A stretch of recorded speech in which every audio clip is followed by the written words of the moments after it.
Good evening. Yes, how is everybody? I hope everybody's doing well. It is Saturday night. This is really strange. I usually don't do things like this, things late at night like this. Getting a little too old for this shit. Hey everyone, RT Bear here. Hope everybody's having a good Saturday. And I see you've got a sign of life already. That's a good sign. And we are going to say goodbye to a good friend tonight. We are going to close out Chrono Mechanics. So it has been going strong for the last year or so. And I just let me see. I got a bunch of tabs here. I'm going to start trying to condense some of these things. We got a storm out, so I'm not sure how my internet's going to hold up. So we're going to close out the campaign. So probably around 11 o'clock or so, we're going to close it. That's 11 o'clock Eastern time. So it'll be a little earlier. It'll be earlier here and earlier on the West Coast. So I'm going to go over the campaign. There's so much to go over. I'm putting together all this stuff. I went into the archives and found a bunch of stuff. Man, I'll tell you, this campaign is chock full of stuff. So this is the book we're talking about. This is Chrono Mechanics Retrofit, and we have the work in progress sketchbook, and then we have the 4 variants. We have the it's got the plastic on it. So we have the Aaron Presti variant with the trading card, with the Zen trading card, and so also these have all the stretch goal cards and the patch in them. So here is Doug by Tom Bancroft. There's the card there. And let's see what else we got. We got Caravaggio with the card there. So each one of the books comes with a trading card. So here's Oot with this trading card. So we're going to get more into this as the night goes on. I'm going to wait for a good sign of life, and then I'm going to start. I'm going to invite a lot of people in. Hopefully they want to hang out with us. That would be cool. Makes me a little nervous, though. I've never really ran a stream where there was a lot of people coming on. So this should be interesting. You guys might see me choke live. Let's see. We got Eric McIntyre. So late. I'm always late. Hopefully I'll be late to my own funeral, as they say. We have the Southern Cecil, the Northern, the Eastern, and the Western Cecil. This is the Southern version. Eric says they late were a person. It would be art. Oh, indeed. Indeedy do. We got Past Master Dan. What's up? Hey, Art. Ahoy, chat. Yes, indeed. So it's not gone yet. So there's still time to back the book. So that's kind of the point of this. Hey, what's up? That we're going to let everybody know that we still have this book. And there's a few tiers that we added too. And they were in answer to you guys. It was probably months ago. But I thought it would be appropriate to do it on the last day, the last couple hours. So I'll get into that as well. So we got Lord Crackhead, 33. Hey, Art. Hey, chat. Is that Chimera? Skinny. Skinny? What's the skinny? The better Bancroft. I don't know. They're both pretty good. So we got Tom Bancroft, the Disney animator. Hey, Art, did you get the payment I sent, the purchase I made on your website? Which purchase? Because if there's anybody out there, I have the artwork that I did on Billy Tucci's show, the Pontificators, but not the Pontificators, the Professionals, and we were doing Rocketeer drawings. And one of you guys in the chat bought it, but you didn't tell me what it was for. So I don't have a name attached to the description of what the payment was for. So, excuse me. So if anybody bought that Rocketeer drawing, let me know so I can send that out to you.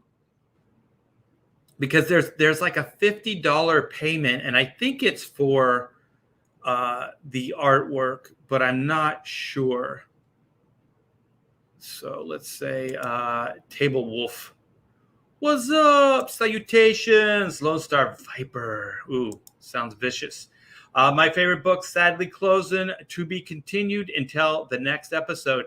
Indeed, yes. I have some other ideas for Chrono Mechanics stories, and there's a story that did see print years and years ago, but it was very, very low distribution. It was through Mike Miller's company, Alias, I think, and I seriously doubt if it was even like 100 or maybe 200 books were even distributed out. So not very many people got to see it. So I might actually put that back out, but I have to reread it and make sure that it's up to my current standards. There will always be time for another episode. Yes, let's hope. Sheldon Martin, art, oolong, art. Got Pedro. What's up, Pedro? Health chat. All right, I think we're caught up so far. Oh, here's Eric. He's I purchased Superman page of your Action Comics. Yes, I did get that. And thank you so much. I think Pamela's packing that stuff now. So, and also the books that you guys ordered, the six books signed from the T-Bear Vault. Those books, they all went out. So if you guys ordered that, just keep an eye out for those books. You should be getting them very, very soon. So let's go here. I want to show you guys the campaign. Let's go. Share screen. Yes. Share screen. So many buttons. So many things to push. All right. This should do it. All right. Here we go. This is the book. This is what we're going to be closing out tonight. This is Chrono Mechanics Retrofit. They do more before the dawn of time than most people do all day. We have got quite a resurgence. I think within the last couple of days, we rung up another 1,000. So I don't know how, but you guys have been rallying, and thank you so very much for that. I think we were at 53, and within like a couple of days, we went to 54, which was awesome. It would be so sweet to actually close out at 55. I don't know if that's possible, but that would be pretty amazing.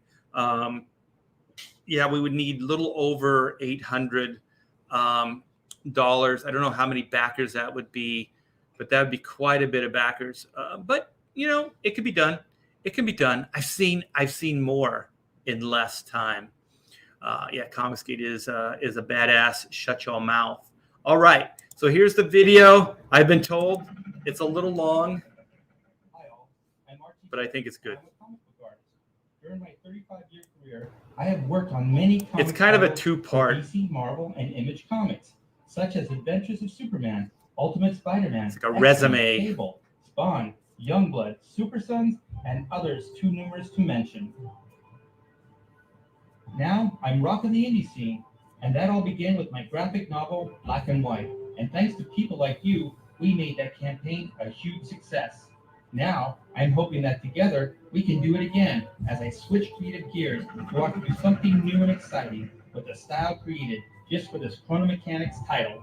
At this point, you may be saying, sounds good, but what is Chrono Mechanics about? Well, I'm glad you asked. Yes.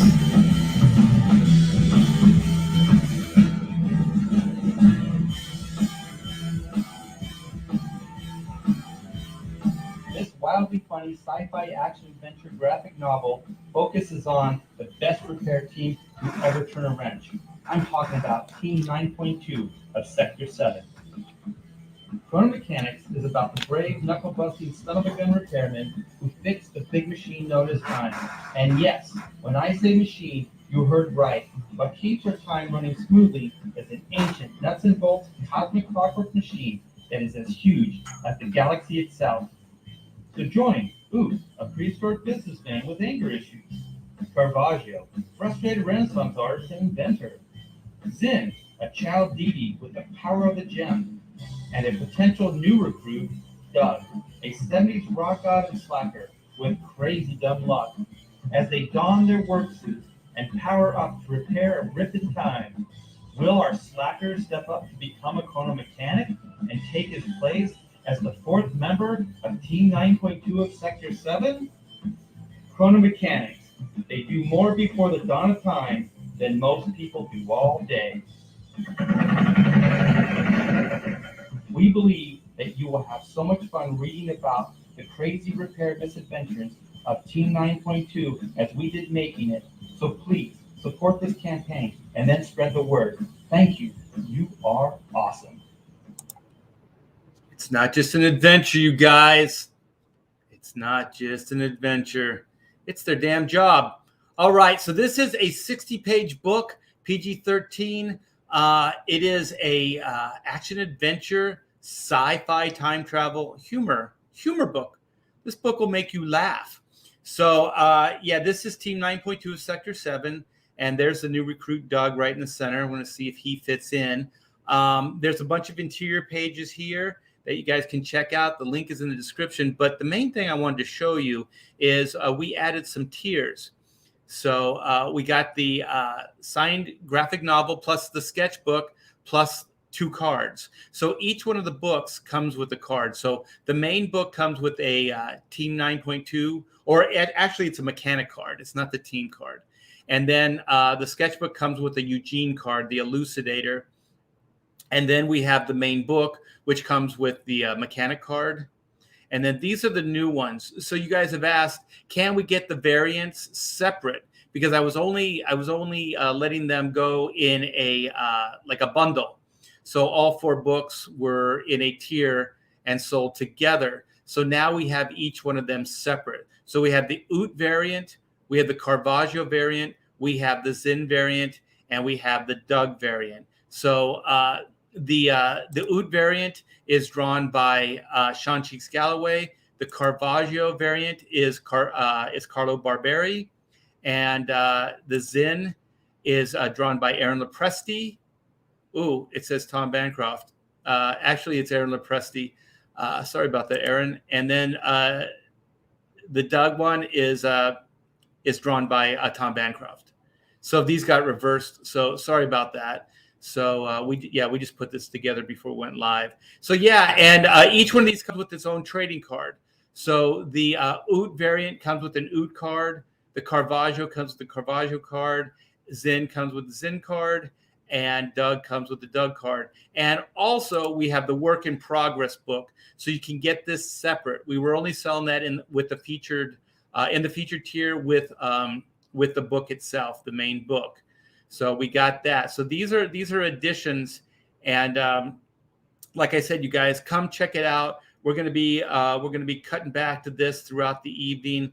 There's a lot of great stuff here, and I know there's something for everybody. So I'm gonna come back. I want to show you guys this. I don't really talk about this much, but there's a stack of trading cards, you guys. This isn't even all of them. These are all the cards that come with the tiers. So here's the card I was telling you about. This comes with the main book. So this is the mechanic card. It came out so good. And the back has the stats. So what is a Chrono Mechanics? So it explains everything about it on the back. These cards came out so damn good.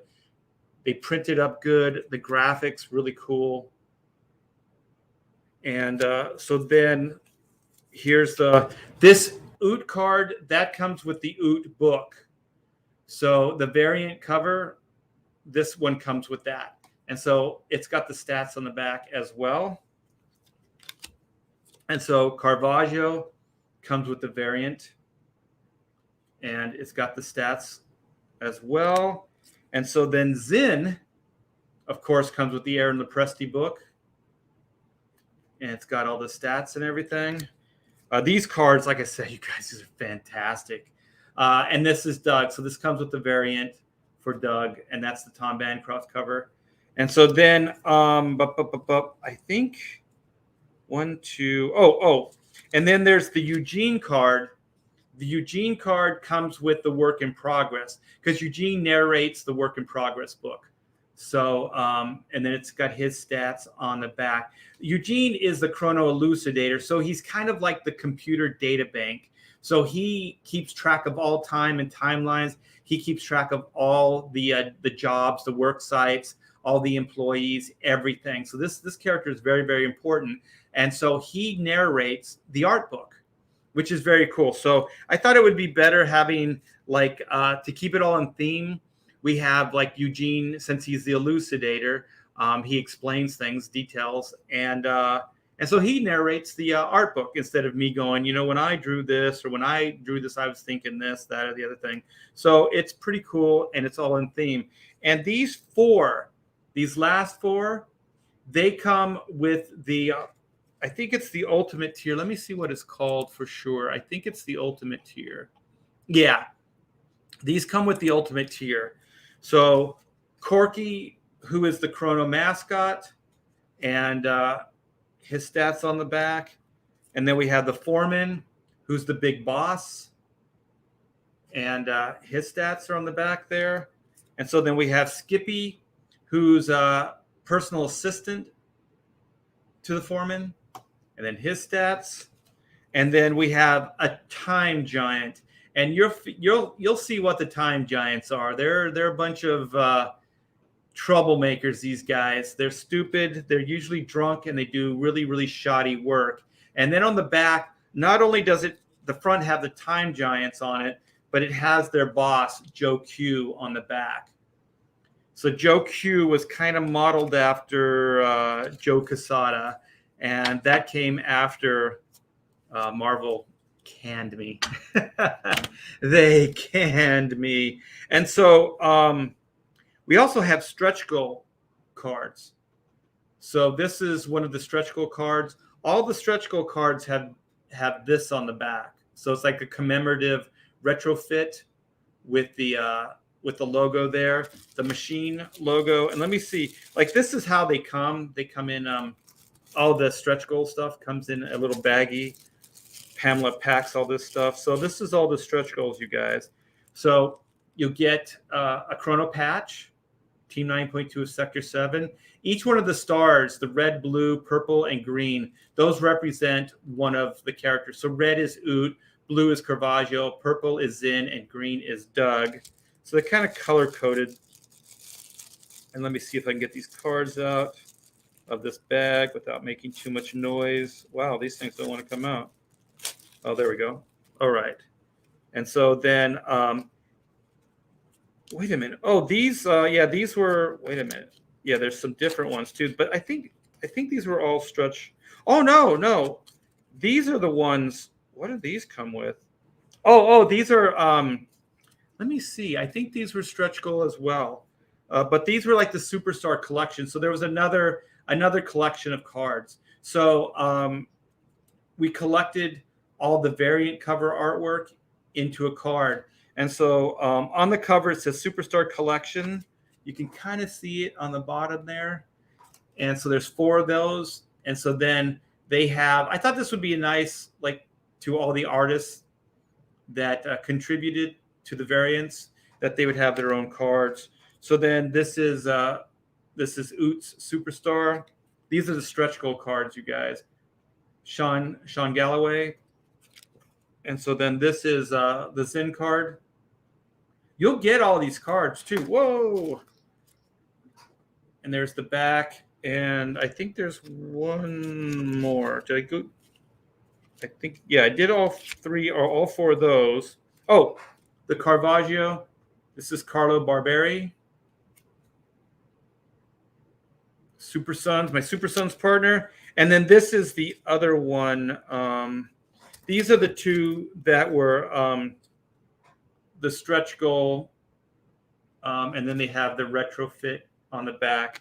And so then there's this one, which is the cover, but it's slightly modified. It's got the caution strips across the top and bottom, so it's different.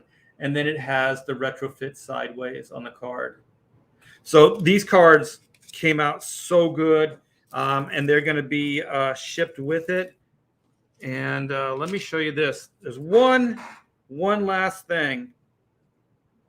Guitar picks. This is Doug's lucky guitar pick. So we made these things up, and they are part of the stretch goals as well. So I'm so glad we got to the to this stretch goal, so we could get you guys the guitar picks. So yeah, so anything you guys order is going out ASAP. So like I showed you, the books are done. All the books are printed. So anything you guys order tonight will go out ASAP. Here is the work in progress book. I usually don't show this one off. It's got the cool Hack Shack Studios logo with the cogs and the. This is Sean Ellery did the design work. Well, I laid it out, but he did all the graphic stuff. And so it kind of opens up like a pinup or centerfold, like a calendar, I guess. Look at that. So cool, man. It's got the little Hack Shack logo right next to, well, what's over here? Next to my name. It's got the Chrono logo over here where my pinky is. And so then, like I said, I don't usually show this off. So this is the elucidator. Remember I told you that he narrates it? So this is his intro page. So he's introducing himself and what this is all about. And then we get into the artwork. Let me see if I can move this a little bit that way. Yeah. Sorry about it. The paper is really shiny. So you can see that the elucidator's over here. So he narrates each one of the pages. So, you know, some of these are really early Chrono drawings. Here's the first major Chrono Mechanic drawing. And you can see the balloons, the word balloons. They're the same font type that's in the comic book. So each one of the characters in the comic book has their own font. So we stayed with the style here. It's a lot of thought work that went into this, you guys. So this is the Oot turnarounds, character designs for animation. There's Caravaggio's. Here's some more Oot, some Zin. And, oh, I dig this. This was, it printed a little heavy, but this is watercolor. I did a watercolor of Oot. And this was pretty early on, too. So I thought it came out pretty cool. Yeah, I don't often paint, but this is my painting. I thought it came out pretty cool. The style's a little different than the one that ended up being in the comic book. So here is the first cover. And then this was done for promotion and for the toy line. So this was going to be the package artwork. So each one of those tools that the characters have, those were the tools that were the toys for the kids. You guys, there's some really rough just character ideas and design ideas. This is when it was Quantum. You can see Quantum there. The characters are still evolving here. There's all kinds of cool stuff, you guys. Here's early designs of Chronomites and Corky. Yeah, Corky is kind of like the Ghostbusters Slimer. Here's some early Zins, the child deity. He looked more like a child here. And then you can see he kind of started evolving into more of an alien, all the way to the Zin that you know and love at this point. Yeah, in those, I did a lot of color work, like marker work and stuff like that. So there's a lot of stuff in here, you guys. I would like to get a lot more of the Chrono work in progress book into your hands. like I said, you don't have to buy a book with it anymore. You can just order it on its own. So here's like, this is, I did a revised pitch for Kids WB. And so they were saying, what if they were younger? Because it was the start of like seeing yourself in the show. So if it was for kids, then make the heroes kids instead of adults. Even though I watched Scooby-Doo and all that stuff when I was a kid, and I didn't have a problem with it. I didn't need representation. But this was the idea here. So that's little Oot. There's little Doug. And so there's one in here that I dig. Oh, here it is. I thought the Baby Zen came out pretty cool. So there's one last thing I'm going to show you for now. For now is this. If you guys ever think like, oh, you know what? Logos are easy. I did so many different designs for this stuff. Look at all those quantum designs. Some of these, the ones that are quantum over here and on this side, and I think this one up here, those are done by Richard Starkings in Comic Craft. I kind of gave him a layout, and then that's what he came up with. And the reason we didn't go with it is because it was a little too, like he uses his fonts. Like he's got like this, like these standardized fonts that he uses. So I wanted it to seem different and unique. And I remember having arguments with Richard, and he's like, "You want a miracle? This logo cannot be done. There's too many elements to it. It's too busy." There's the logo right there. There it is. So I came up with a rough, and I was talking to my friend. He's also the guy that helped me out with the toys. He's a Taiwanese toy designer and package designer. And I was just telling him about it. And he just came up with this logo on his own, just based on just seeing my little sketch. So his name's Daniel Morvik. And just thank you so much, man. I mean, he hit a freaking home run with that logo. I think it's iconic.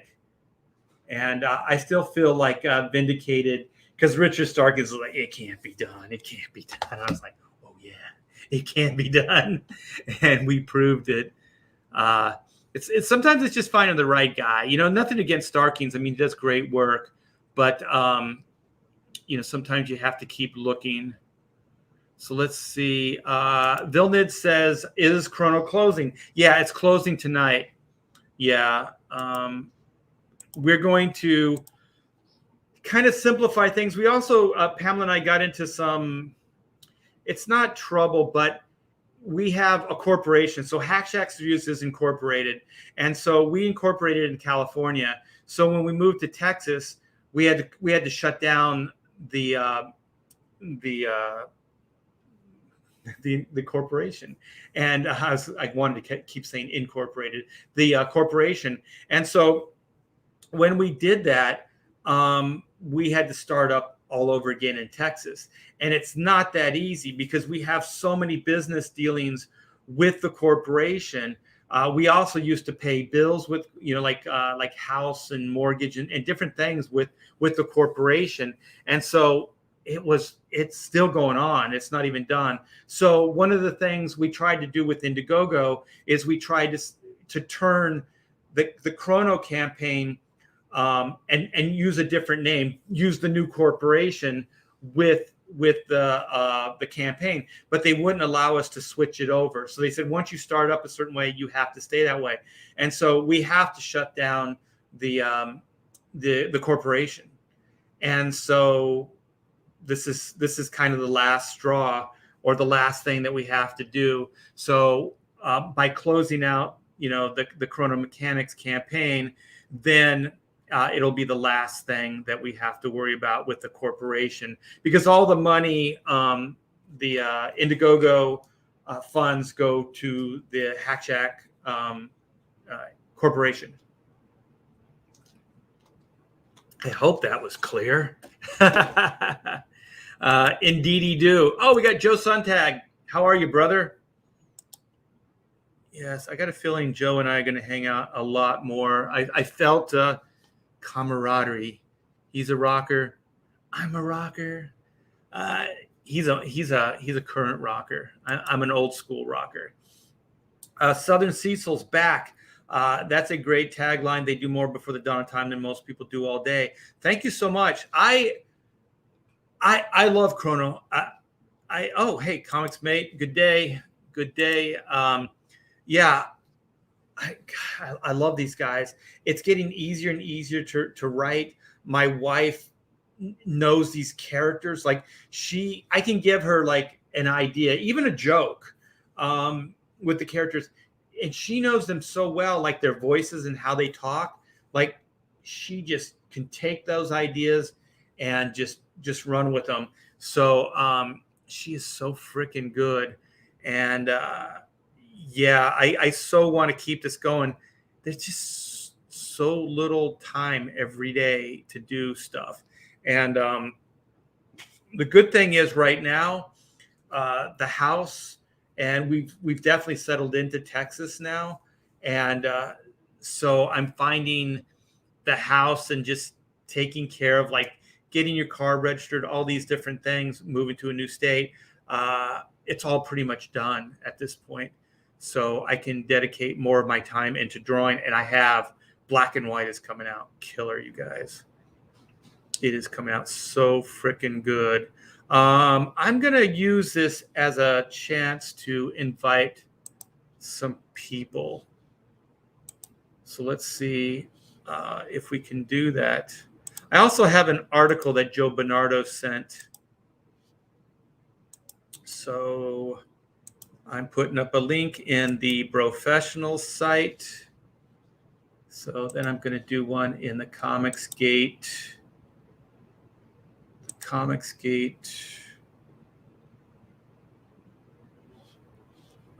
Green Room.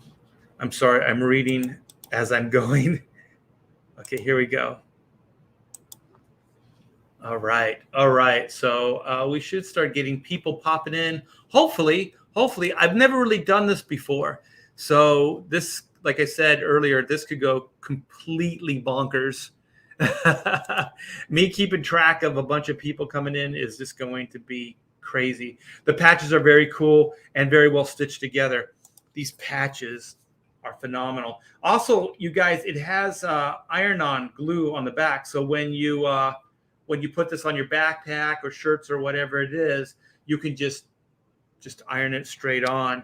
Ooh, I just thought of something. Hold on. I can do something. Let me see. Where are they? They're in this other room. Hold on. I'm coming. Oh, here it is.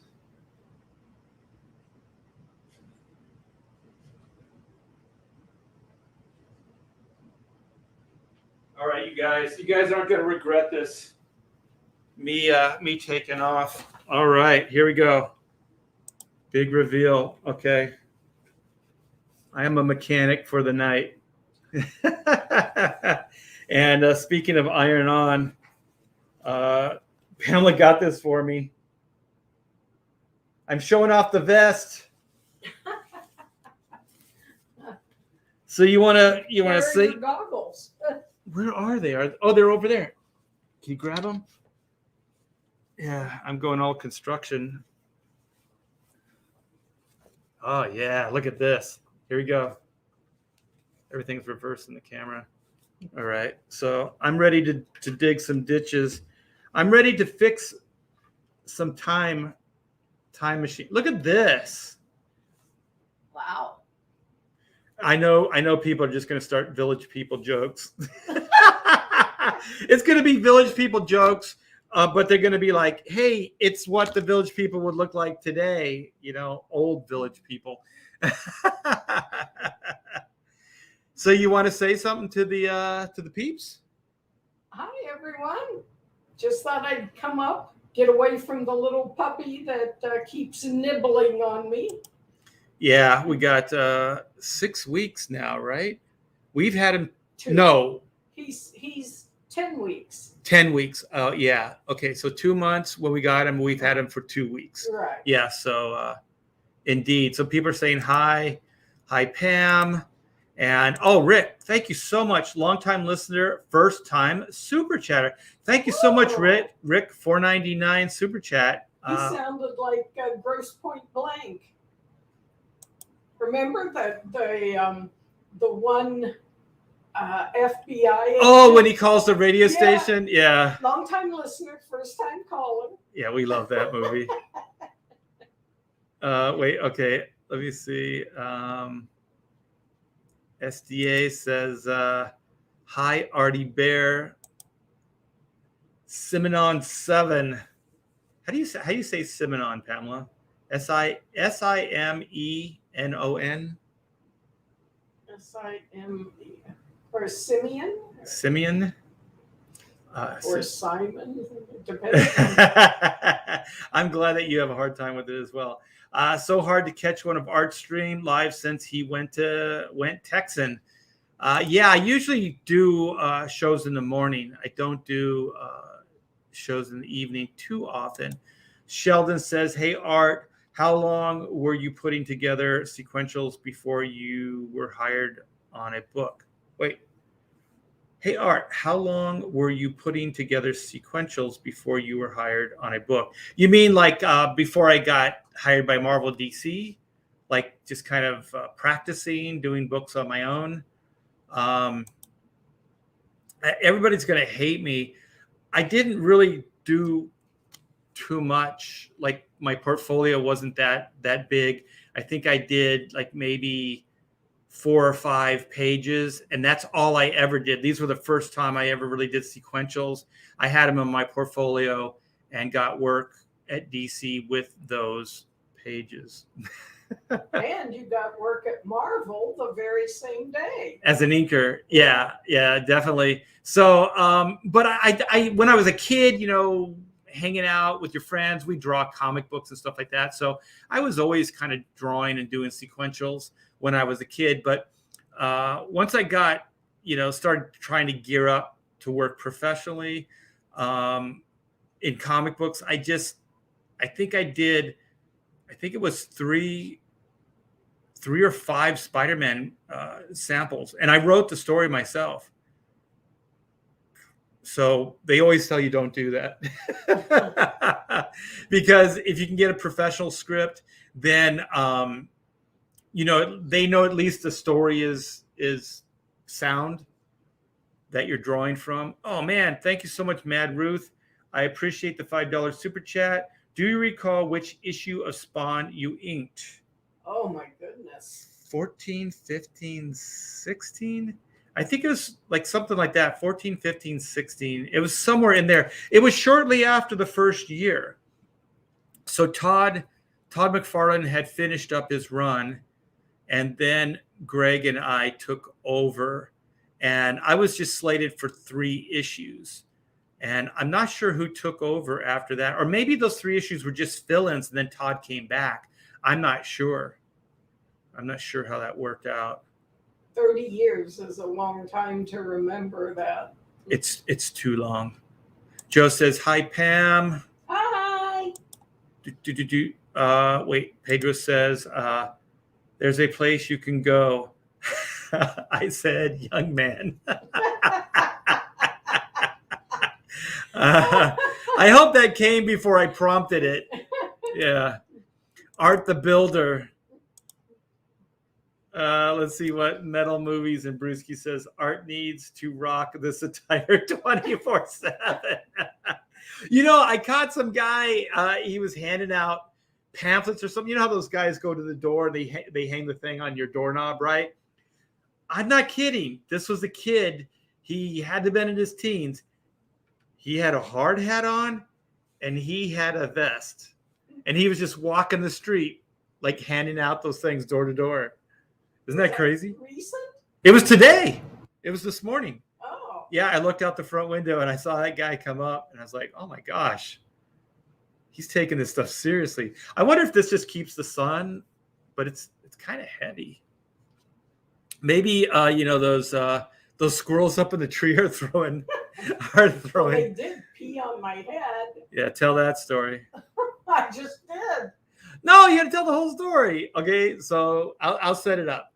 Okay, so we're hanging out. This is like maybe the second day we've lived here. We're looking at our beautiful pool in the backyard. There's these wonderful, majestic oaks that frame in the tree, right? And so Pam and I are gazing into the water and looking at the waterfall. And then all of a sudden, what happened? I felt something wet hit my head. Well, to be gross, it was hot and wet. And I thought maybe a bird got me, but then the smell hit. It was really very musky, very strange. Yeah, it was. I was really surprised because I was thinking like actually I didn't know what I was thinking. Because I see like it was just water, but it was musky. It was musky pee. When I came in, the cat took one smell, even as I walked in the door, and his whole fur puffed up. Oh, because he smelled it. Yeah. Yes, and he hissed at me and took off running. Okay. Wait. Southern Cecil says just bad Chrono Mechanics. Well, let's go check it out. Check one. Share screen. Let's see what this is all about. This is in the spirit of things. Okay. So we are 792 backers. Let's hit refresh. Ooh, we got 2 backers. Sweet mama jamma. You guys are the best. Thank you so very much. 54,379 pesos. Oh, that's awesome. Those are not Thank pesos. you. Do you see how cute she is? Look at the cuteness I have to live with here. That and excellent sense of humor. Let's see. Oh, you just say that because I like the Three Stooges. That's why I married you, and the Marx Brothers. Oh, I love the Marx Brothers. Via duck, why not a chicken? If you guys, thank you so much, Southern Cecil. I do appreciate it, man. That was very kind of you, and you won't regret it. These books are going out ASAP. This could be your very book, although I still have to sign it. So the back, look at that. Oh, these reviews are great.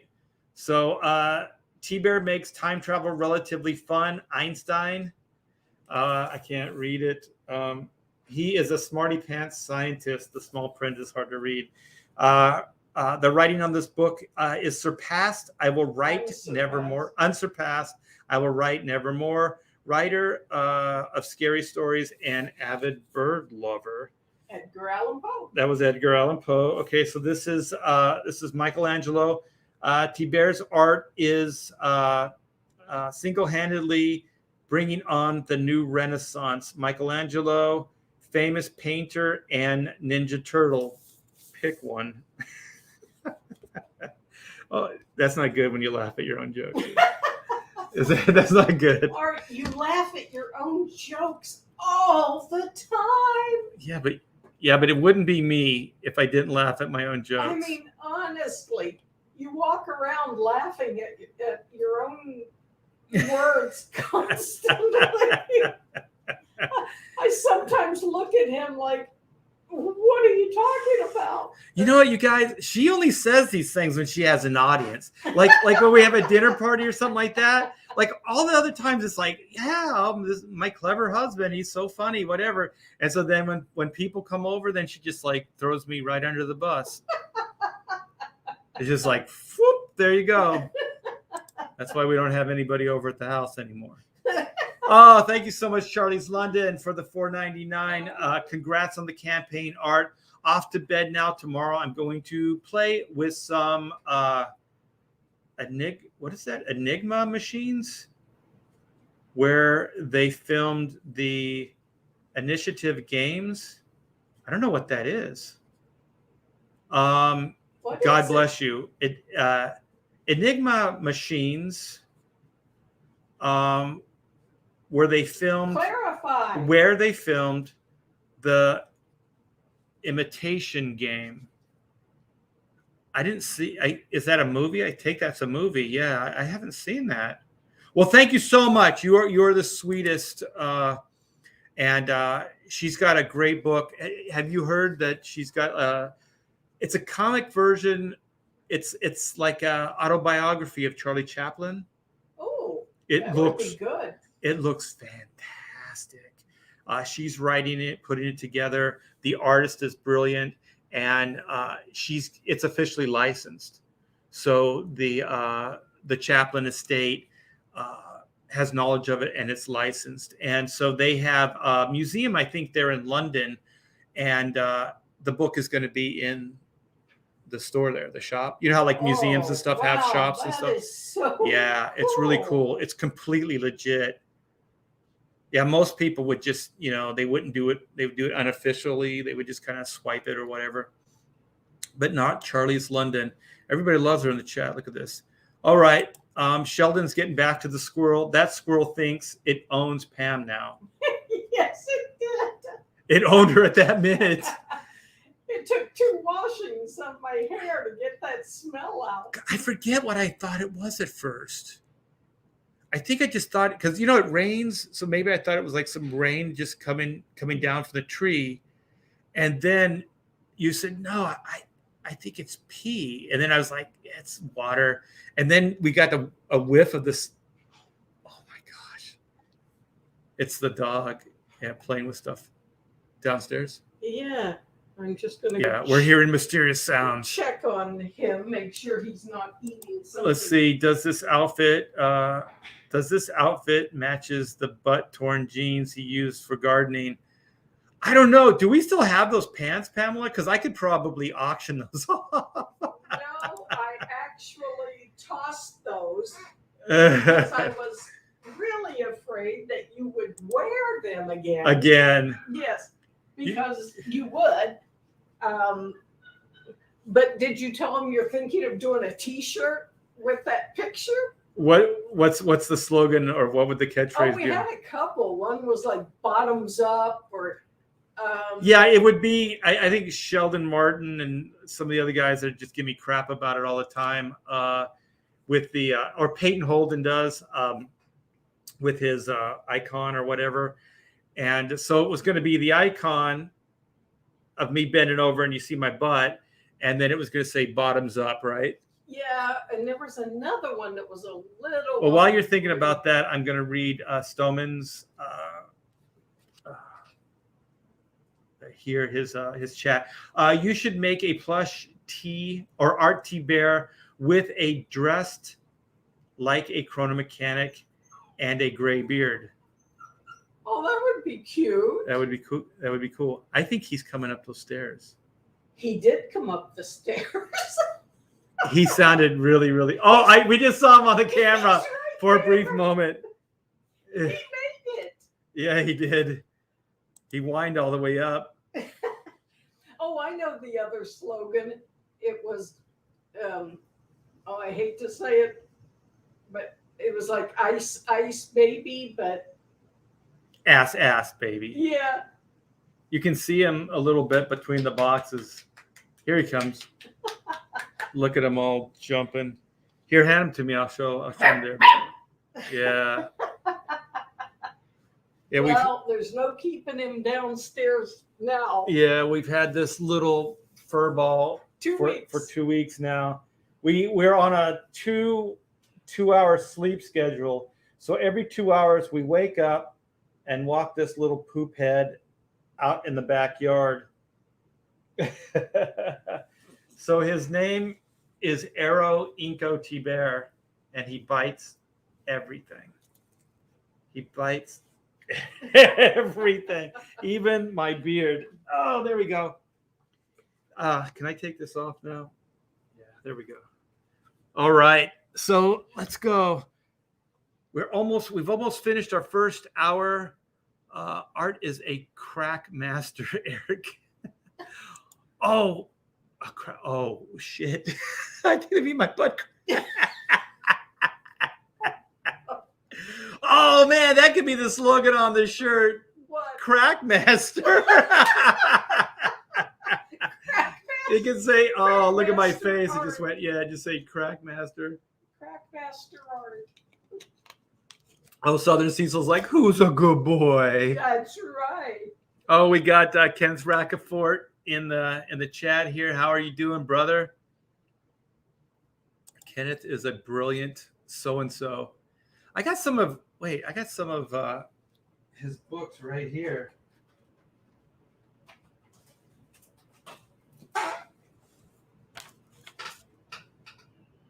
If you guys don't know who Kenneth Rocafort is, or Rocafort, I don't know how you say. I've heard it different ways.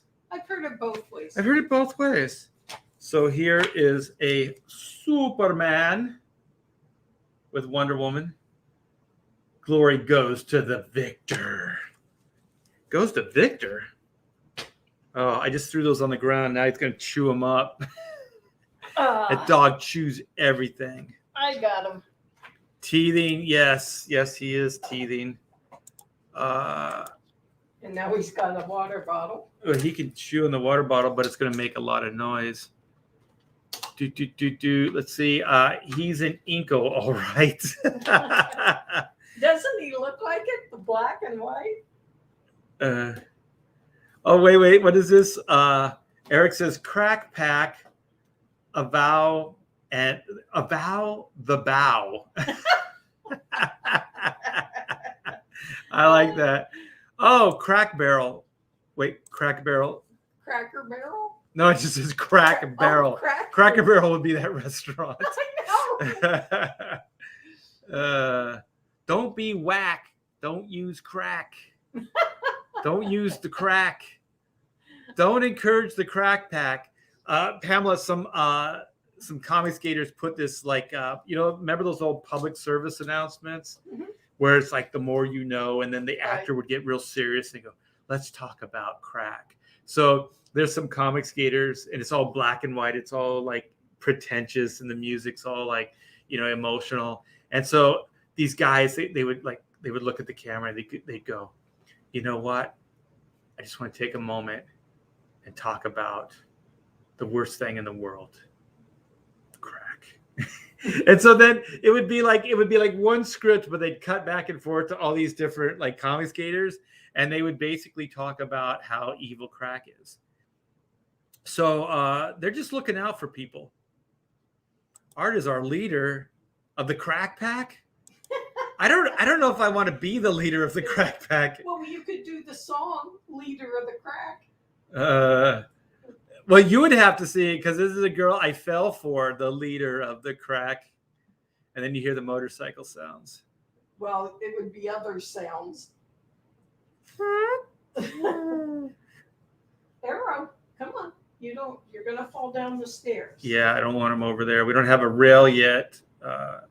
Even if we did, he'd still probably fall through. He might need to go out. Okay, do his thing. Yes. I am glad they killed the new 52 Soups. Was he the one that had like the ripped jeans? Like, what the heck was that? Was that the new 52? Yeah, I didn't like that. Keep him out of the vault. Yes. The vault door, I can't close it because there's so many books just thrown all around.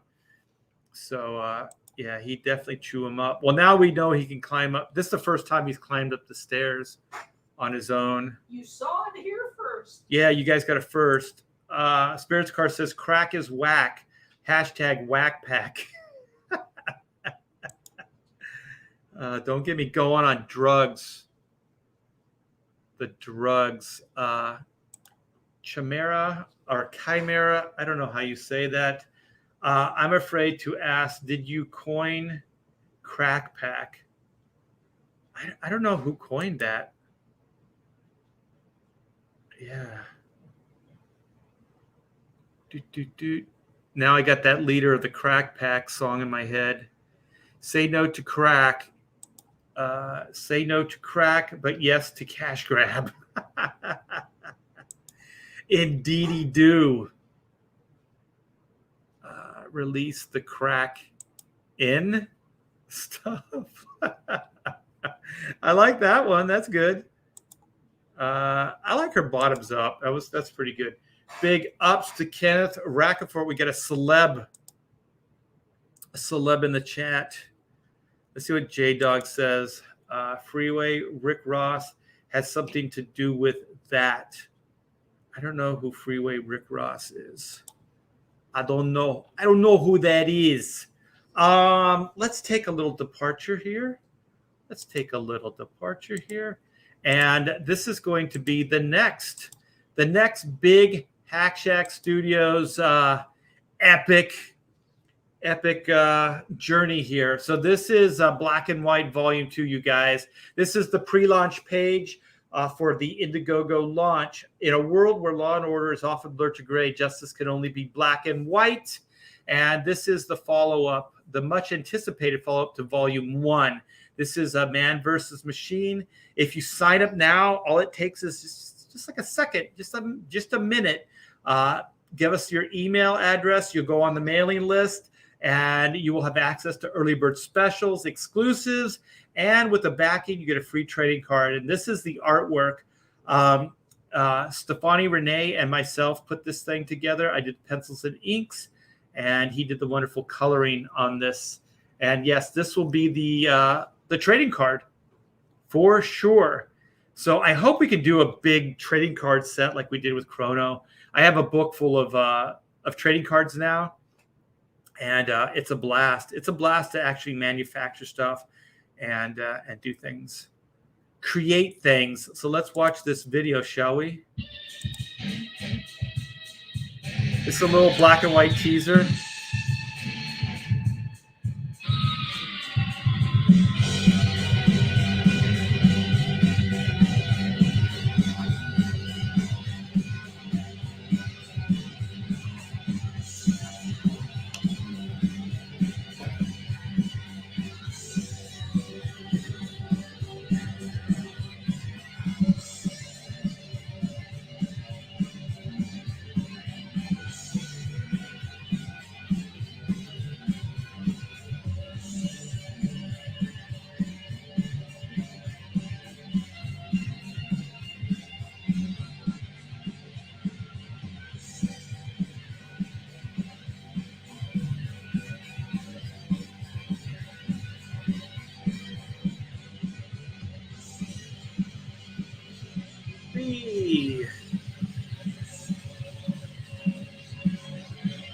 One, two, three, four. Ah! Man versus Machine.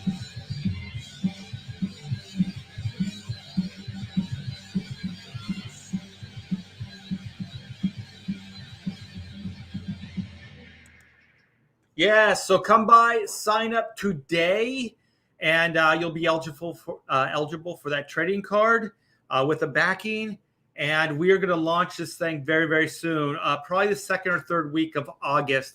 I'm still trying to network with the other comics gators. There's going to be a lot of launches in August, so I'm going to find out what the best slot is for that. So yes, Black and White Volume 2 is coming your way very, very soon. So let's see if this works. If I can jump right over to this. Yes, this is Chrono Mechanics Retrofit. This is the reason we're here.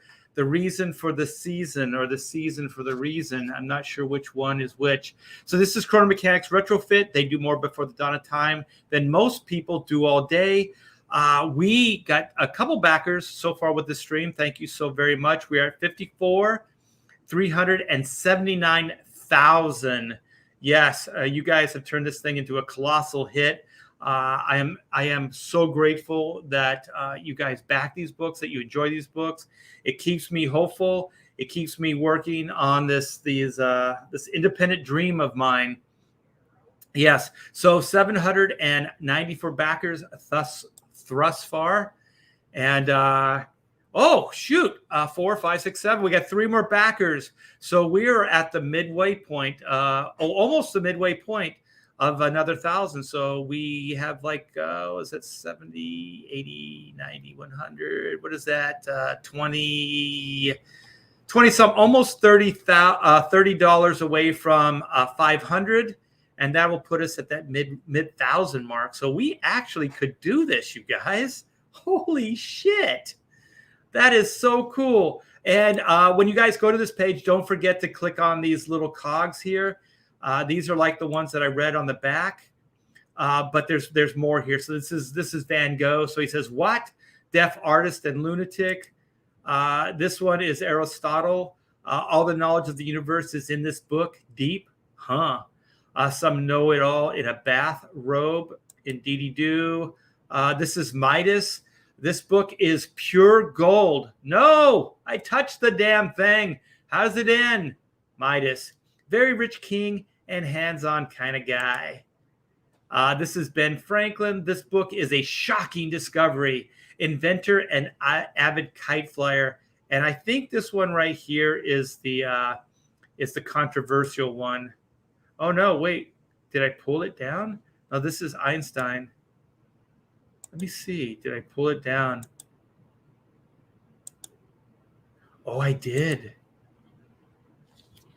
There was a Joan of Arc. There was a Joan of Arc one in here, and it said, "This book lights my fire." And you guys gave me so much shit over it. You were like, "Oh, that's cold-blooded, dude. That's not cool." And so then I was like, "Oh my gosh, is this too soon?"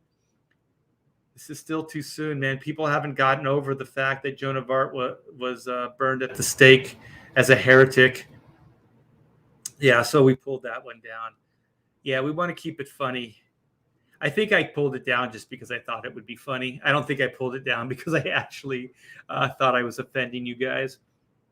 All right, so the featured perk is the book. And remember, you guys, all these books come with trading cards. So they come with an accompanying trading card. So the main book comes with a mechanic card, and the work in progress book comes with a Eugene trading card with stats on the back. And then this is the main book here. And then these are the ones we added. So you can get all the variant covers separate now. So if there's one that you like, if you like just the Oot, variant, or the Caravaggio variant, or the Zin variant, or the Doug variant, you could buy them all separately, and you can get the work in progress sketchbooks separately. So before they only came in the packs of 4 or 2. So yeah, here's the variant cover collection. The good thing about if you get all 4 of the books, the variant covers, is you get a discount. So they're discounted slightly. So here's the twofers. So you get a little bit of a discount there as well. And there's the ultimate. So the ultimate tier, I haven't really gone over that too much lately. This is the one that you get all the trading cards, you guys. You get the set of 10 trading cards that I showed you guys earlier. So you get the graphic novel, the sketchbook, plus signatures on all the books. You get the Doug variant, the Oot variant, the Caravaggio variant, the Zin variant, and you get a set of 4 mini prints. And then you get the set of 10 trading cards. And to complete the set of trading cards, you can only get those with the ultimate tier here. I think they have 4 of the cards. Let me come back. I'll show you. Yeah, so let me see if I can find them. Yeah, these are, let me see. Okay, so I'll just go over them all again. So this card comes with the main book. It's got the stats on the back. This one, the Oot one, comes with the Oot variant. And so then the Caravaggio comes with the Caravaggio variant. And then the Zin with his variant. Stats on the back. Here's the Doug Rocker with stats. And then this is the Eugene card. This comes with the work in progress book. So this is the work in progress book right here, you guys, with the Hack Shack logo on it. And it opens like a calendar.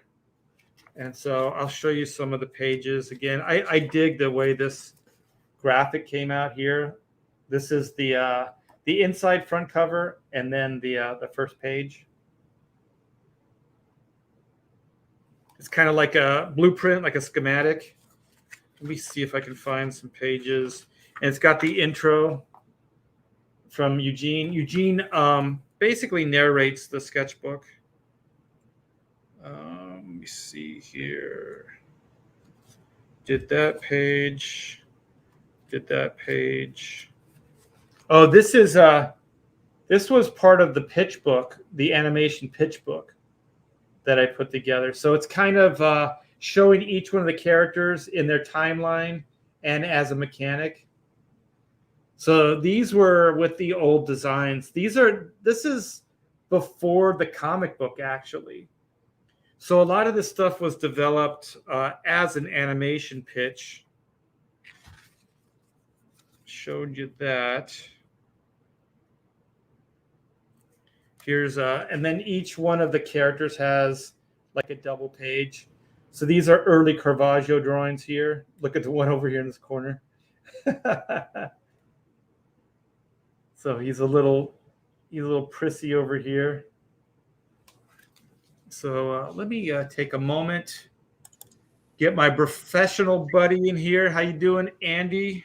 I'm even drinking a beer tonight in honor of you. Sweet. Are you drunk yet? I will be once I drink this one beer because I'm a lightweight. I see how it is. Yeah, I'm showing off the sketchbook, the work in progress sketchbook here. Let me see that. I like your hard hat and your vest. Yeah, I'm sporting the mechanic stuff. So these are like just some of the supporting characters. So one of the thing is I wanted, before I figured out all the mechanics, where their timelines were going to come from, I just kind of drew a bunch of different timeline characters in like the Chrono style. So one of the things I've never drawn in this style before, you guys. So this style was created just for this book, just for this IP. Dude, you really did a great job. That was one of the things that really impressed me when I saw this book, was seeing you do a cartoonier, take, because, people in this business see what we usually do and they just think like, oh, they draw superhero style. That's all they can do, Right. Yeah. This is what happens when Marvel fires you and tells you you'll never work for them again. You start learning other things. So yeah, these were like schematics, and this was like this drawing right here of the turnaround, that was for this statue back here. So this was for the animation. So one of the things I think that was talked about was doing it digitally. So I'm not really familiar with the animation project process too much, but I think they make these maquettes and then they scan them, and then they can kind of make a digital version of the character from that. So I gave this drawing to this guy, Mike Smithson, and Mike Smithson did all the maquettes for the first Shrek movie. So when I visited his studio, he had all the Shrek like maquettes around. He had like a shelf all the way around his studio. And then his big claim to fame is he designed Fat Bastard for the Austin Powers movies. Oh, wow. Yeah, and he did the makeup for Mike Myers. He designed it and did the makeup on Mike Myers. And I think he was nominated for an Academy Award for the makeup job. Oh, wow. That's cool. Yeah. So he's a little accomplished, that guy. So yeah, I don't know how this stuff happens, but I was lucky to get that guy to do the maquette. And so then years later, I just called him out of the blue and I said, "Do you still have those maquettes?" Because I didn't have them. Once, because I had an animation deal with Kids WB, and then Kids WB fell apart. So then that project just died. So we were in the middle of developing it for the show. And so then everything just died. And luckily, Warner Brothers didn't have the statues. He did. I don't know how any of this stuff worked out. And so I just called him out of the blue and I said, "You still have those statues?" There were 4 made. So each one of the characters has one. So Caravaggio, Oot, Zin, and then this one's Doug. And I asked him, I said, "Could I buy those off you?" And he said, "I'll give them to you." So you have all of them or just that one? I have all 4 of them. Oh, sweet. Yeah. So the thing is, he gave them, they're like plastic cases, and they have foam. You know how like you carry guns or prize vases and stuff? You know how you carry those? You have a hard case and you have the foam that you put them in. They're all in that foam. So they're in pieces. So like the boots, I think, are separate from the body. The arms are separate and the head is separate. I think Tracy Lords might have carried something else around in one of those plastic cases for herself. Just saying. Man, you always go dark. Use your imagination on what she carried around. That's not even beer. What the hell did you just put up to your mouth? God damn it, Art. Water. No, I want to see you come unglued this time. It's usually me. No, I don't need beer to come unglued. That's true. I don't either. I'm already coming unglued. So, how you doing, brother? Man, let's catch up. It's been what, two days? Two whole days. Same old. We're actually pet sitting for a friend of mine, so I got a dog over here, which is nice since we haven't had a dog since October of last year when our 15-year-old went up north, went to the farm, if you want to say. So we're pet sitting. Man, I know you have a puppy. This dog's going to be a year old in another few weeks, so I guess it's still a puppy. It's a beagle. Yeah, it's full grown, but goddamn, they're a lot of energy. Yeah, this guy, like when we got him, he was a rat. Like so he would bite and teeth, but he was small, right? So there's no like muscle in the jaw yet, and so it changes like overnight. These animals change like that quick. Oh yeah. So one morning we woke up, he had claws and he had strength in his jaw. And I'll tell you, man, my wife and I are all like, we got cuts and like little puncture marks. Oh yeah. Oh, because those puppy teeth are sharper than hell, man.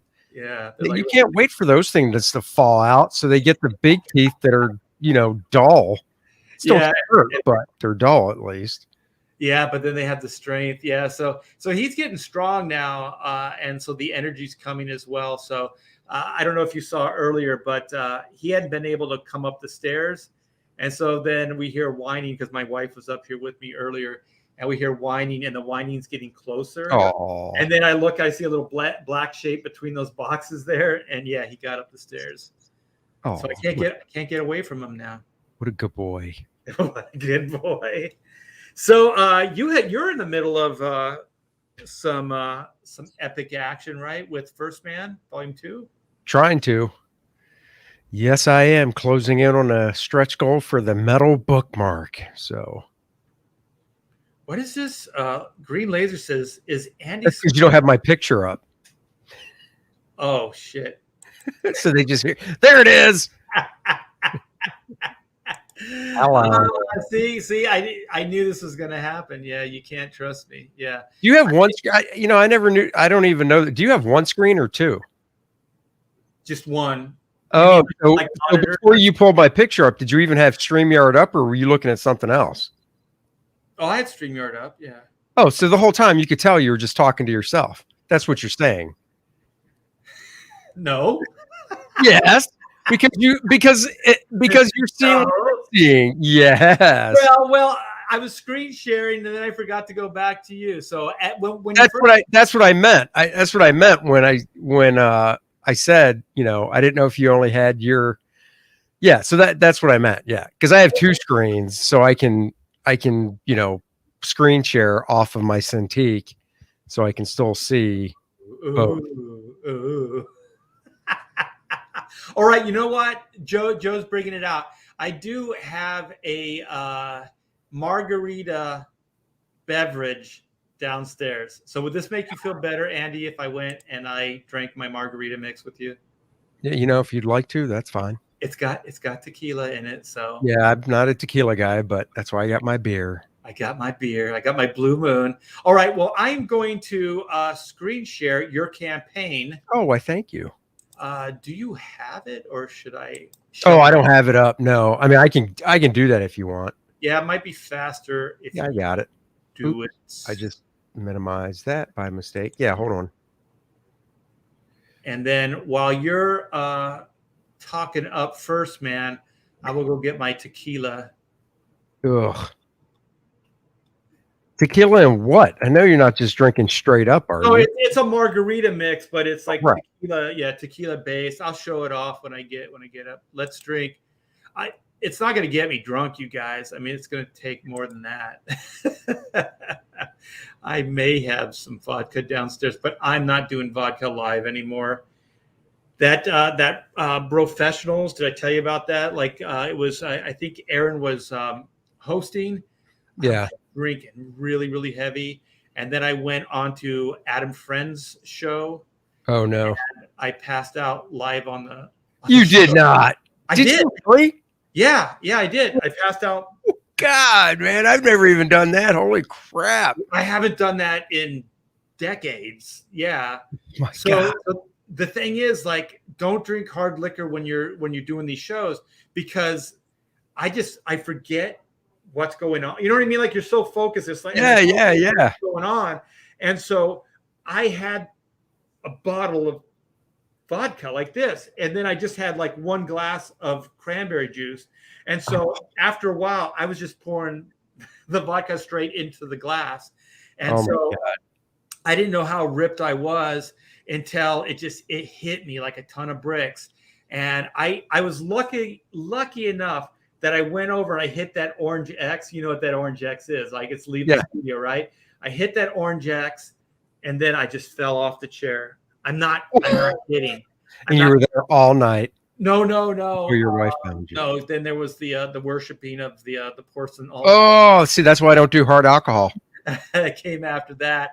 And I was real lucky because I think my wife came home from church, of all things. Oh, that's nice. At that moment, and she kept me awake the whole night, so I didn't die. Oh my God. Yeah. So, I'm not going to do that anymore. All right. So you guys, here is Andy Smith's First Man Second. There it is. Learning Curve. So you take it, big man. I'm going to go down and get. All right. I'll take it away. First Man 2, Learning Curve, coming right to you.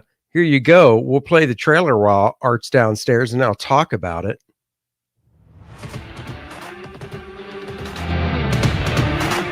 Oh, yeah. Feel that funky beat.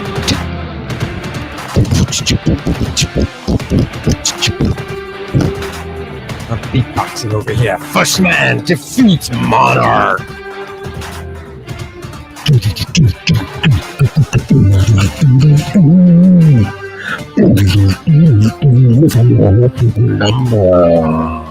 Remember, coming to the stage. Now we must face the fourth wall foundation. Oh yeah, with Adonis. First Man's coming on. He's gonna kick Adonis's ass all over the place. Yes, he is. First Man 2. Learning Curve on Indiegogo. That's right. First Man 2 coming at you in all its glory. Back it now. Back it proud. Dude, I thought something was going wrong with the sound. I could hear.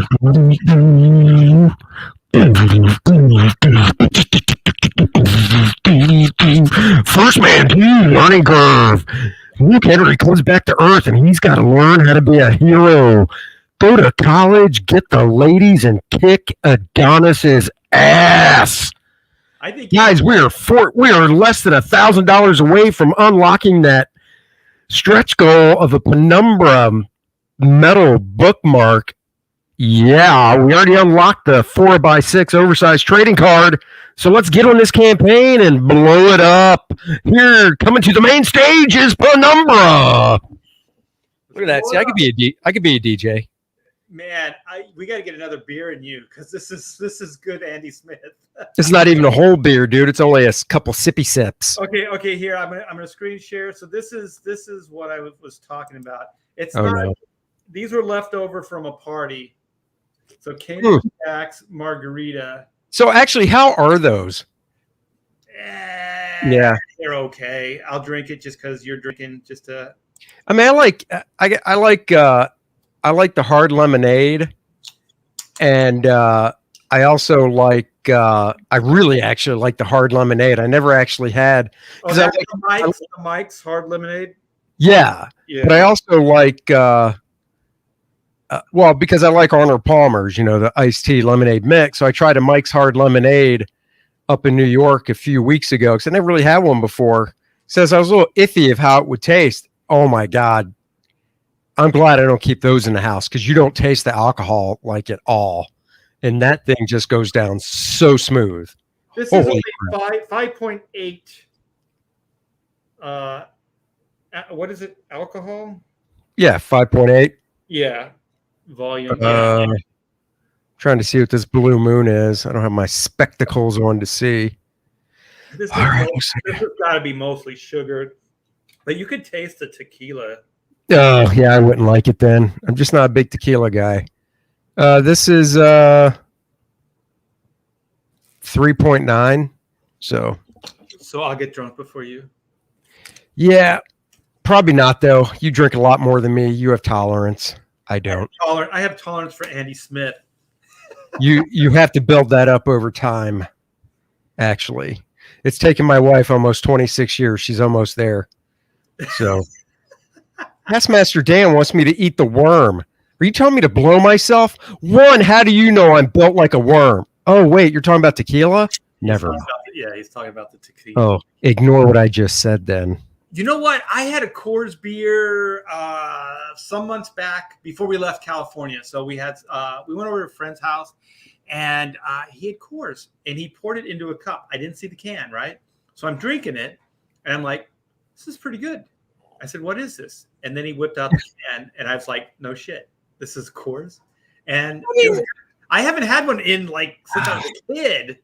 I haven't had this is going to sound so bad. I haven't had a straight up Coors in forever, and I say that because when I go up to to New York and see my mother-in-law, she usually has Coors Light in the fridge. So the only time I ever drink something like that is up there, and it's a Coors Light. So it's not even just regular Coors. And Coors Light is just it's like water. Somebody said, "Yeah, it's just water." You don't get drunk on it, but it's weird because I as I was drinking it, because it was a hot day and we were around the pool, I was thinking, I think I know why some of these beers exist, because they exist so you can drink them during the day, in the heat. Yeah. Because hard alcohol, you don't want to drink, at least I don't, in the daytime. Because no. Dehydrated and stuff. So wait, we got Deadwood Dale. How are you? Oh. All good, Art T. Bear. You're awesome. I love you guys. Andy Smith, too. I had him on a live stream not so long ago. We got to talk about a lot of stuff here, but I'll be right back because I got to get some beers. Okay. Well, we'll be here. We would never know he left, though. That's the thing. He could have just said, tell me about your day, guys. And while we were doing that, he'd come back and we'd never know. And he'd go, wow, that was interesting. Yeah. See, you're already figuring this YouTube stuff out, man. By the way, I saw Dennis and I went and saw Escape Room 2 Contest of Champions yesterday. And? It was good. I don't know if you saw the first Escape Room from 2019. The main star in it is the actress that plays Karen Page in Daredevil. And she also played in that vampire TV show from HBO. I'm drawing a blank on it. Oh, True Blood. She was in that as well. It was good. It had some nice twists in it. They totally set it up for a third one. Like when the first one ended, you were kind of like, I like that. That was cool. But you can tell they didn't know they were going to do a second one. And now that they've done a second one, I think they're just going out on a limb going, you know what? We're going to kick so much ass. We're definitely doing a third because it was just set up for a third one. No doubt about it. Making money. As long as they're making money, it doesn't make any sense not to. Oh, yeah. No, I agree. But yeah, it was good. It was good. I liked it. I enjoyed it. So. Well, while we're waiting for Dale, let's check back on the mechanics. Let's do it. Do it. Checking back on Chrono Mechanics, coming in hard and fast. There it is. Retrofit. Retrofit, indeed. All right, so I think we've already got like 5 or 6 backers so far. Did you? That's awesome. Yeah. So 97. Retrofit. What is this? Yeah, we just got another backer. This is my book. I'm closing it out tonight. So this has been in demand for a while now. And so before I get into Black and White Volume 2, my wife and I thought it would be good to put some closure here with Chrono Mechanics. So these are time traveling repairmen, Dale. and they do more before the dawn of time than most people do all day. So this is an action adventure, time travel humor book. And it's about this team right here, Team 9.2 of Sector 7, the best of the best. This is the best time travel repair team that Chrono Incorporated hires. And so the crux of the story, or the beginning of the story, is they lose a team member, and then they get saddled with this guy with the guitar. So you can see he really doesn't fit in. He's a 20th century slacker. And work is a 4-letter word to this guy. So we're going to see how this guy fits into this team of hardworking, knuckle busting, wrench turners. And so what I'm hearing is this guy's a millennial. That's what I'm hearing. Yeah. He's a me. Work is He's a a me. word. I don't like working either. He's a me. I'm a millennial, technically, I guess. Yeah. We have a joke. I backed this campaign. I just didn't know. It said 2019 was when you had the first benchmark there for your fulfillment, or the amount of money you raised. I didn't know it's been open for that long. Wow. Yeah. It's been going for a while. We've over doubled the numbers. So that's the power of these in-demand stores, that you can keep getting these books into people's hands, which I'm so lucky that there's a lot of controversy right now between Kickstarter and Indiegogo. And I tell you right now, Indiegogo hands down for me. Oh, hands down. I don't think I'd ever go back to Kickstarter just because of the in-demand. That's such a great feature. And after setting up a campaign on each platform, I just find Indiegogo so much easier of a platform to work with. God, Kickstarter's for cucks. Kickstarter's for fucking bitches like Camilla Zong. All those bitches who try to cancel your boy Zach and John Malin. And I've got a ton of people who are so apathetic to the point where they're like, it doesn't matter. We can go to Kickstarter, even though these people have proven they will take you down over the littlest things. It's like, why? You have success right here, proven success. Well, the way you got to change the formula. I said this in the green room, Dell. I said I feel like Comicsgate has a little ownership of Indiegogo. Indiegogo was just a speck. They were really nothing until the Comicsgaters started really embracing the platform and things like that. And so now, even I remember when I first started, associated with Comicsgaters, people were like, "Oh, you're working with Indiegogo," and this is before they knew I was Comicsgate. And then they go, "Are you Comicsgate?" You know what I mean? So there's kind of like there's this symbiotic relationship. Like there's like part of the branding of Comicsgate is Indiegogo. Right. You know what I mean? Like it feels like it's part of the DNA of Comicsgate. Yeah. So I don't feel like Kickstarter has that. And it shouldn't stop there either, because guess what? Indiegogo's like any other company. They're San Francisco based here. They can fold on us if you put an envelope on top of their heads. Okay, let me tell you something. That's all that has to happen. Someone talks to Indiegogo and suddenly your campaigns are removed. So you got to keep the pressure on them too. You got to let them know we're working on alternatives. We got alternatives around the corner if we need them. We have to, because Indiegogo, we're on a fucking iceberg right now. Okay, we're on an iceberg that can sink at any moment if Indiegogo decides, well, Comicsgate is a hate group. We got to crowdfund our own platform. Got to get that going. We are the polar bears in this scenario, is what I'm hearing. Yep, exactly, Andy. You know we're on the same wavelength here, you and I. We understand exactly what's going on in this industry. Indie comics, it's so fucking fragile. It's so fragile right now. We look at someone like Ethan. Ethan's like, God, he's doing so well on his own, but not everybody is in that position. Not everybody is that secure where they know they have their audience. The rest of us, we're like in fucking purgatory with Indiegogo. So you got to let them know we're here for the moment, but the second Indiegogo, you start to get flaky, we're moving on. Right? Because you're like any other company, any other company who, they throw us under the bus, we're ready to move on. And I'm telling you, that's right around the corner. You got to be prepared for that. The more prepared you are for someone to become an enemy, the better off you will be in the long term. Well, yeah, luck favors the prepared, right? So as if you have alternatives and things to go to, then if the inevitable happens, one, you're not surprised and shocked, and two, you can just plug right into the other, the alternative. And people have been talking and looking into alternatives since I've been here at Comicsgate. So, everybody is constantly aware that the shit could hit the fan tomorrow. Just some uppity SJW, gets a, whatever up their ass and starts going after Indiegogo and saying it's like we're bastard children here. We know we need someone here to provide for us. We need someone to prove that they can support us.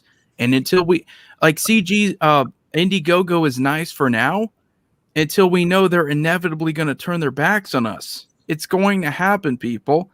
You got to have something concrete. And that's where you turn to someone like EVS. You turn to someone like John Malin. You turn to someone like Richard Meyer. And you're like, these guys can do so much more than what they're doing right now. EVS is growing exponentially. That's a nice hat. It is. Every year, EVS has proven he can move on to something next. He can move on to creating toys. Who's to say he can't move on to creating his own platform for the rest of CG? Pay it forward like that. Yeah. That would be awesome if we could build our own platform. Oh my gosh. No worries, Art. No worries whatsoever. Moving forward with whatever campaign you want. That would be fucking brilliant, because there's always a question whenever we go on Twitter. There's some fucking bitch like Renfamous. There's some stupid asshole like Joe Glass who's going to be like, well, we gotta deplatform this person. No, cut them from under their feet. Cut them out, and just create your own platform. These people should not have a say in your career, your ability to provide for your family. We got to have our own platform where we know we won't be touched. Untouchables. Yeah. Freedom in the purest of the sense, right? Free of even outside influences. It's the only way to go. But I do think like Ethan is also diversifying a little bit with, he's selling shirts and stuff on eBay and doing. You just got to build that to expand out like that. And by the way, Art, have you thanked the guy from the Village People, the construction worker, for finally giving you your hat back? Because he's had it for years, and I'm so glad he finally gave it back to you. Yeah, it took forever. Yeah, I had to threaten a lawsuit. I believe it. Yeah. That dude's been wearing that hat of yours for years. It's good to see that he finally gave it back. Just want to say. That son of a bitch. That bastard. Man, I have nothing against the gays. That's fine. But I'm sorry, man. Those darn gays. I don't even. So, did you guys watch Ethan when he was on Chrissy Mayer's YouTube podcast? No. I gotta watch that. Yeah. Oh my God, I watched it today. I'm going to repeat a joke because it was one of the funniest things. I was dying. It was towards the end of the podcast, and they were talking about the whole cancel culture stuff and whatnot. And she asked something. She asked them about, if he knows what's going on with football, and does he still watch football? And I think Ethan said he never really watched football much in the first place. And she's like, well, yeah, they just came out and said they're going to play the Black National Anthem at the beginning of each game, and they're going to play it before the regular national anthem. And Ethan was like, really? And she goes, yeah. And she goes, what is the Black National Anthem? Sirens? Oh my God. I was like, oh, Jesus. I was like, oh my. Hey, she is a stand-up comedian, so, but she just rolled it out. I was just like, oh, Jesus. That's the last joke she's ever going to tell. Nah. I love racial humor. There's a difference between racial and racist that I think needs to be brought up more, because they want to point at something that's racial and call it racist. Right. Racial is like pointing out something funny, like a funny attribute. Racist is when you believe that a race is superior to another race, or one that's inferior to another one. We need to get back to those days, because comedians like Chris Rock, that kind of brand of humor was brilliant. And that's exactly that. That's the humor that we need to get back to. That joke right there, Andy, perfect example of that. Well, I think that the best stuff is when you hold a mirror up to all of like everything, like just equal opportunity, right? So Black, Hispanic, Asian, white, you know, Scottish, you know, German, you know, whatever, African, like all the above. I mean, there's humor in everything. Like every nationality has their weird isms that you can make fun of, you know, and it's kind of like those what is it called? South Park. Those guys were called out a couple times for racism and blah, blah, blah. And they go, we're not racist. We make fun of everybody equally. Like we don't single anybody out. So if you watch the show long enough, we're going to make fun of you too. Yeah. You know, like, it's just like, Andy and I were talking about SNL just the other day, and how they used to be so much funnier when it was, you know, everyone's fair game. They used to make fun of everyone. Politics wise, they used to make fun of everyone for whatever, you know, quirks they had.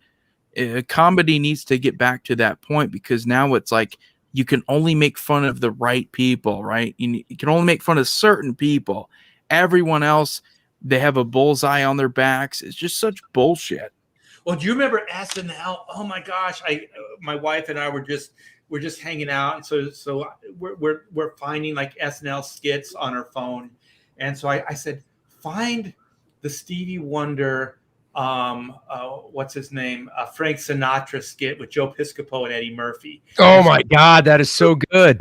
She finds it, and you know what? Not only is it funnier than all shit, and also those two guys are right on with their impressions. I mean, it's so good.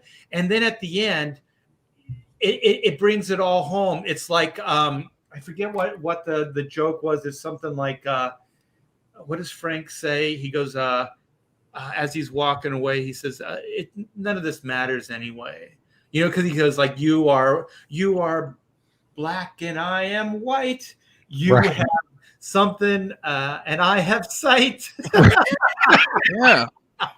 I can't remember how it goes. I don't either, but well, I mean, one of the best was when you know, Eddie Murphy did his take on Mr. Rogers' Neighborhood. Now, of course, I'm blanking on what it was called. It was Mr. Robinson's Neighborhood. Was it Mr. Robinson's? Was that it? Okay. Yeah, it's hilarious. We got Ethan in the chat. So Ethan's saying, thank God for you gentlemen. Yeah, I had no problem. Like, this is the difference between racial humor and racist. It's when you can poke fun at like an attribute. I never had a problem with black people making fun of me because, oh, honky can't dance or some shit. You know, it was never a big deal. And the thing is, you can't dance.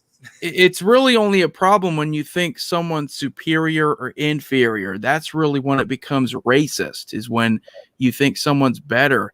But we need to get back to like the roots of Chris Rock humor, where it was just about acknowledging difference in race. That's when it's funny, and no one seems to be willing to acknowledge that in current day Hollywood. Well, my favorite is Dave Chappelle, and God bless Dave Chappelle, man. Oh, yeah. He is still, you know, keeping it real, and I dig that guy. His stand-up is still just as relevant as it ever was. By the way, Ethan has it. He the line goes, "You were blind as a bat, and I have sight." That's it. Yeah. And it's so freaking good. They would never have the balls to do that today. Oh no! And it's so good. I mean, it actually is almost transcendent in the way that you forget it's those two guys. Like, you actually think it's Frank Sinatra and Stevie Wonder. Oh, Stevie Wonder is so good, man. Oh yeah. Well, Joe Piscopo, man. Yeah. It's funny. You see Joe Piscopo in commercials these days, and his hair is really dark brown. And I'm like, dude, just wash that color shit out and just do what Art does. He doesn't care. Just let the gray be free. Yeah. I said gray, by the way. Gray with an R. Be free. Yeah. Let it be free. That's my next t-shirt. Let the gray be free. There you go. It's $1 million idea that I just stole from Andy Smith. You just have to type it out. So on the shirt, it's the word G-A-Y and then the R's in a totally different font squeezed in between the G and the A. There you go, man. The branding right there. Let the gray be free. You can have it. You just have to send me one of the shirts on the house. Yeah. And Andy's got to drink more on these live streams. I need to drink. I tell more. you what, speaking of drinking, I'm like 8 Michelob Ultras into this right now. What we're doing, 8 of them. So that equals what? 2 blue moons. So I'm only 1 behind you. No. Yeah, I mean Michelob Ultra is practically water. It's just comfortable drinking it, you know. It is. It is. So you're gonna be peeing your ass off in about 10 minutes. That's right. I've been peeing at least like 5 times. You know, Just I right take a here. break. I was on Ryan Kindle's stream before I hopped on here, and I was like, you know what, RT Bear is streaming. RT Bear is a good guy in Comic Skate. I'm gonna come hop on over here. We're gonna stream with RT Bear. We gotta promote alternatives in media. This is something I was talking just before in that previous live stream. Everyone is so fixated on the current Hollywood bullshit, like Black Widow. Everyone wants to make a review video about Black Widow. They want to make a review video about He-Man, Masters of the Universe, Revelations, whatever that show's called. But no one ever wants to make a video about Chrono Mechanics. No one ever wants to make a video about First Man. You gotta fucking promote these alternatives. If you don't promote these alternatives, you have no right to bitch when these other shows that are shit get a sequel. You know what I mean? It's true. He-Man would reach up, or not He-Man, but First Man would reach up He-Man's little furry tunic, grab by his junk, and swing around and throw him into space like a bitch. Well, now do the SmackDown, Andy. Do the SmackDown. They grabs He-Man by his junk up under the furry pants he wears, swinging around like a bat and chucks him into space. Now coming to the stage, Penumbra dancing to AC/DC. God, if we still have Ethan watching here, Ethan, your words have such an impact, whether you realize it or not. With the Fandom Menace and all these people who are doing review videos of Black Widow, every time Ethan tweets out, "Dear Fandom Menace, stop doing these review videos of these Disney Plus shows that you swore off back in February when they canceled Gina Carano. It's just counterproductive. Ethan has the right idea, but he's not a part of this Fandom Menace movement. I think it would be great if he asserted himself in this kind of movement, because he could really just promote alternatives. He understands, like he gets it. Like Ethan, he's basically the new Todd McFarlane, where he's creating everything on his own. He's figuring out, what can I do next? You know, what product can I create next, and just fucking push this on people as an alternative. Yes. He has to speak up more. He has to take a leadership role. He has to take full control over the leadership of these fan movements, like the Fandom Menace, Comic Skate. He already has, but with all these other people who are consuming this bullshit entertainment, these are people who they cancel Gina Carano, and you're going to have a ton of creators who are going to review the 3rd season of The Mandalorian, regardless of whether or not they promoted the hashtag of #cancel Gina or #cancel Disney Plus. It's such bullshit. You have to commit to the alternatives, and what you're putting up right here, right now, is an alternative. 3 days left to get this campaign to $400,000. It's great. You know, this is who you should be supporting. Mm-hmm. It's a great campaign. These are great looking action figures, man. And the thing is, Ethan's not resting on his laurels either. Like people have been talking about, well, what if the head could pivot? What if it could move? Here it is, man. Like that's the great thing about Comicsgate. You guys speak, we listen, and we do our best to achieve it, to make it happen. I still have to back one of these. I think I want the retro 90s figure. I went with the new one. I like the retro one. I went with the new one, and I went with Heather Swain as well to get those two. I think it's cool that he is doing both, but there's just something I like about the new design with the paint job and stuff on him, and the way he draws his head now and stuff. So yeah, they it is cool. Really look cool. I want to know, because there's one of the stretch goals is that laser arm gun. That's what I want.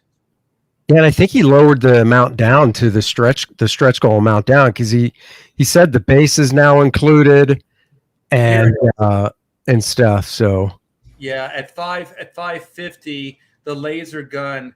I need to. You would imagine that the 90s version, you'd still be able to trade out some of these pieces, right? That is my assumption. I just assume that you could pop that gun onto that other one. Yeah, I hope you can, because this is so cool. I like the retro one. I would also think that there's that one head that has the beast thing going through it, that would pop onto the 90s one as well. But that honestly, that's a question for Ethan. So yeah, I got to pay more attention to see what the body types look like, because it does look like the arm would do the same as this one. It looks like the same joint. So I think it will work. Yeah, because I want this damn laser cannon. I know. That's what I want. I know. It looks so damn cool. Anyways, you guys, this is Ethan Van Sciver's action figure for Cyberfrog. It looks so damn cool. He is close to that 400,000 goal. But just know, I have friends that work in the toy industry, and these are expensive.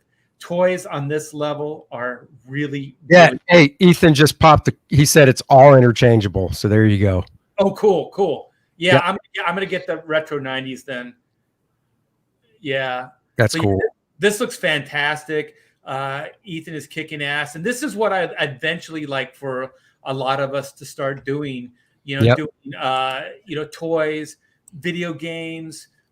I want to do short animated, cartoons. Like we have people, like some of these trailers, like your new First Man trailer, Andy, looks fantastic. Like, nice. Did you think when you started your Kickstarter, crowd funds, that you'd ever be doing videos like this? Oh no. And, and I, once again, it's, God, I'm so bad with names. His first name is Nick. If anybody's interested in his contact, you can just shoot me a message and I'll get it to you. But it's Graham's Guy. The videos from Graham's Guy, and he's really good. And I suggested him to Aaron as well. So hopefully Aaron will jump on that too. Killer. Yeah. And hey, Ethan, if you want in here, there's I think it's in the green room. Mm-hmm. So you can come in and talk about your action figures. Why don't you come in here, Ethan? Why don't you come in here? Talk with us, gentlemen. Unless you're chicken. Bok, bok, bok, bok, bok. Those Michelobes are going right to your head, Dale. Yeah, I'm on number 10. Number 10 right now. 2 more since we've been talking. You have 2 more Blue Moons? Oh, man. You got to pass me a few Blue Moons there, man, because all I have is this, whatever this margarita mix stuff is. Yeah, that's okay. It's almost 6% alcohol, though. Ethan says he's in his underpants about to get in the shower. Dude, we'd get more viewers that way. No one cares. Bring the camera in with you. Yeah, that's no excuse. Slap on that Hugh Hefner robe. We know you have one. That's disappointing. I have a bathrobe I'm in right now. I'm in my dressing gown. I took a shower like 6 hours ago, and I forgot I'm still in this thing. That's just dressing gown. A dressing gown. You guys didn't hear about that? I've been dressed down, but I've never worn a dressing gown. Oh, I'm not. That's a bigger conversation. But a dressing gown is basically the British way of saying you're in your bathrobe. Right. Okay. Okay. I find that I I found know that out because of like Mr. H reviews and Uche Waneri and Geeks and Gamers. I don't know if you picked up on that little that back and forth. That was after the Zack Snyder situation with Geeks and Gamers, where he disavowed those guys. Yeah, and then Uche gets on a stream with Mr. H reviews, and he's like, "You're in your dressing gown." They get into this back and forth, like American versus British lexicon shit. Because I think the only time, like when I was young, the first time I ever heard it was like the Beatles, "She's Leaving." Because they say something like in his dressing gown, or my wife in her dressing gown, or something like that, honey, maybe our child is gone, or whatever it goes. Like, that's the first time I ever heard that term. Are you sure you're not commando under that robe, though, Dale? Well, I am, because I took a shower before, and I'm wearing the robe right now. Well, there's a visual right now. You're probably a spread eagle, right? Cock and balls are out right now, waiting for Ethan Van Sciver. If he wants to nut up and jump on this stream, we can promote his action figure campaign. But if not, that's fine. He can be like a Doug TenNapel, hide, with his own corner of the internet, never socialize. Dale, this is not a good sales pitch right here. These are more reasons for him not to come into the chat. I got my cock and balls ready for you. Right here for you, Ethan. Right here.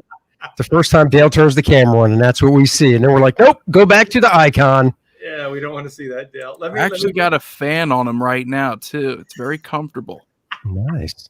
As long as there's a cover on the fan to protect your junk. So you got the cold balls right now, and the Michelob lights. Oh, you said ultras, right? Yeah. Michelob Ultra. This is practically water. I'm going to have another 2 after this. All right, getting ready for to back First Man, and I saw the ad to add Jungle Lords. Is that a separate book and separate characters from First Man? Yes, it is. That's a great question. If you want to know about Jungle Lords, besides the brief description I'll give you in a second, you can actually search on Indiegogo Jungle Lords, and it'll come up, and then you can see more of it. But Jungle Lords Ultra is a 52-page stapled flip book comic. So there's a Jungle Lord story on one side, which is my version of Tarzan and Jane. And then on the flip side, and I call it a flip book because each side has its own cover. So you literally flip it to read it.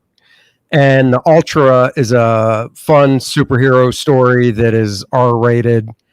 And he just doesn't take any crap. And doesn't really give a crap either. So it's fun. Jungle Lords, like I said, it's my version of like Tarzan and Jane running around in the jungle and stuff on an adventure. So, man, I tell you what, fulfillment date, that is it. If you want more of a reason to back a campaign, look at the campaigns who fulfilled on time. Andy Smith right here fulfilled his first campaign, Comicsgate campaign, on time since being Comicsgate. Yeah. You have to support these people who their first fulfillment goes well. You just have to. You have to go with what's successful. And everyone else, they want to take several years at a time. Give the people who fulfill on time your money. And this is what Comicsgate is all about. This is how we move the needle. Yep. Well, let's see if we can move this needle a little further. Chrono Mechanics, let's go. Let's see what we got going here. I also have a tab that's going to piss Dale off. So with this, I'm gonna click on that tab. All right, this is Chrono Mechanics Retrofit. They do more before the dawn of time than most people do all day. This is going bye, you guys. So day's end, probably around 11, 12 o'clock. We're going to pull the plug on these guys, and you will not be able to get one of these books again, at least for the near future. We don't have any plans on bringing these guys back. I was going to ask, you're not looking to, and I don't know what your stock is of it, but you're not looking at doing that as like a possible add-on for black and white too. No. Yeah, this is going to be it. Yep. I was thinking about maybe a year from now doing like a Hack Shack Studios jam, like just a bunch of like the books that we have here. It's like black and white Chrono, like kind of a backstock kind of crowd fund, and kind of liquidate some of the stock there. But other than that, I don't really have any plans. So we are at $7.99. I think we've already gotten like 11 backers already just since I've been going today. So let's hit refresh. $7.99. $7.99. Okay, so we're still there. That's cool. 54. So we're edging up on 55K. And this is a 60-page self-contained humor book. So this is a sci-fi time travel humor book. And there's a couple tiers that we added here. And this was because you guys wanted them. So you guys asked me if we could have the variants all separated, because originally we had them as all four. So you could only get the variants as the four together. So what we've done, just till the end of the night, is each one of these variants you can buy separately. So you can get the Oot variant, you can get the Caravaggio variant, and you can get the Zen, and you can get the Doug variant, all separate. And you can also get the work in progress sketchbook separate. These before were only coming with other tiers. So now you can get them separately. And you guys keep in mind, every one of these book tiers comes with a trading card. So that's pretty cool. So let me. If you guys don't get this to 1,000 backers by tonight, you're not Comicsgate official. I like the way you think, Dale. I like Right. Officially, if you guys do not put your money towards RT Bear, a guy who's been through a ton of shit at Marvel, I mean, I don't know what's wrong with you. I don't know what's wrong with you. If you don't give this guy your money, you're not really Comicsgate. Yeah, and also the book is done, so these orders will go out ASAP. So my wife, we can't do it because it's still the weekend, but first thing Monday, I guarantee you a batch of books will go out. So these books are going out as soon as the orders come in. So you won't have to wait very long at all for that. And so here is the tab. This is the tab that's going to piss Dale off. Oh, that pisses me off. I already know. Yeah. I don't know if Dale knows, so I'll keep my mouth shut. I can't read right now. All right. Well, DC isn't content with just making good comics. They gotta virtue signal like freaking crazy. So this is DC Comics' new Superman has revealed his own catchphrase, which is an appropriate and sweet twist on his father's iconic mantra. Okay, let's see what this is, right? Okay, this is John Kent. So this is the son of Superman of the 21st century. And in the hero's debut issue of his ongoing series, he's adopted a new catchphrase that would make his father proud. After being asked what the symbol on his chest represents, John revealed it was about truth, justice, and a better world. What a bitch. What a fucking asshole. I mean, like, it's truth, justice, and the American way. Yeah, Americans. It's about America. It's about America. And they're trying to make that into some kind of xenophobia statement. I don't understand why. I don't get it. There's nothing wrong with America. If you really love America, why do these people have a problem with the American flag? Of course, I'll tell you why. It's because they're all communist pieces of shit, Art and Andy. They're a bunch of communist pieces of shit. Last election, it didn't even have to do with politics. It didn't have to do with it didn't have to do with Donald Trump's signs. It didn't have to do with Joe Biden's signs. It was who had the American flag in their front yard. And you could tell the people who didn't have the American flag in their front yard, they hate America. They hate it. You know what, Dale? Since we moved to Texas, people proudly have huge American flags like just flowing in their front yard. It is so cool. I see American flags on bumper stickers. I still see a bunch of like Donald Trump, like for what is the next election, 2022 or whatever the hell it is. 2024. 24, yeah, for president. It's just cool stuff, man. Just really cool stuff. And I agree. I just don't know who this is for. Like, do you so hate your own country that you have to downplay it? You know, like have you ever read Obama's book? Like he had a memoir book, and yeah, I had the audio book, so I never read it, but he has this, and this is where like my first introduction to this and kind of introduced me to these ideas. But he feels that the only way the rest of the world can rise up to America's standards is if America's diminished. So he feels like there are people that just feel like there's only so many slices of the pie to go around. I hope Ethan's still listening. You know, he'll probably have the biggest slice, but the pie. A pie. Yeah, but some people really sincerely believe that there's only one pie. I don't. I believe make another pie, bake another pie. Right. Like, there can be as many slices as there. There it is. That's funny. Lemon meringue pie. Yeah. But lemon meringue pie is my favorite pie during the summer. It is mine too. But the thing is, like there are people that sincerely believe that, and so then Obama says, you know, basically what he's saying is the only way the rest of the world can rise is to weaken America. You know what I mean? Like somehow he has to take the slices from this country and give it to the rest of the world. And I just think that is, it's so stupid. It's so ass backwards. We can help them without diminishing our importance. We've done it in the past. We've helped other countries at crisis after crisis after crisis. We were the defining factor in the Second World War.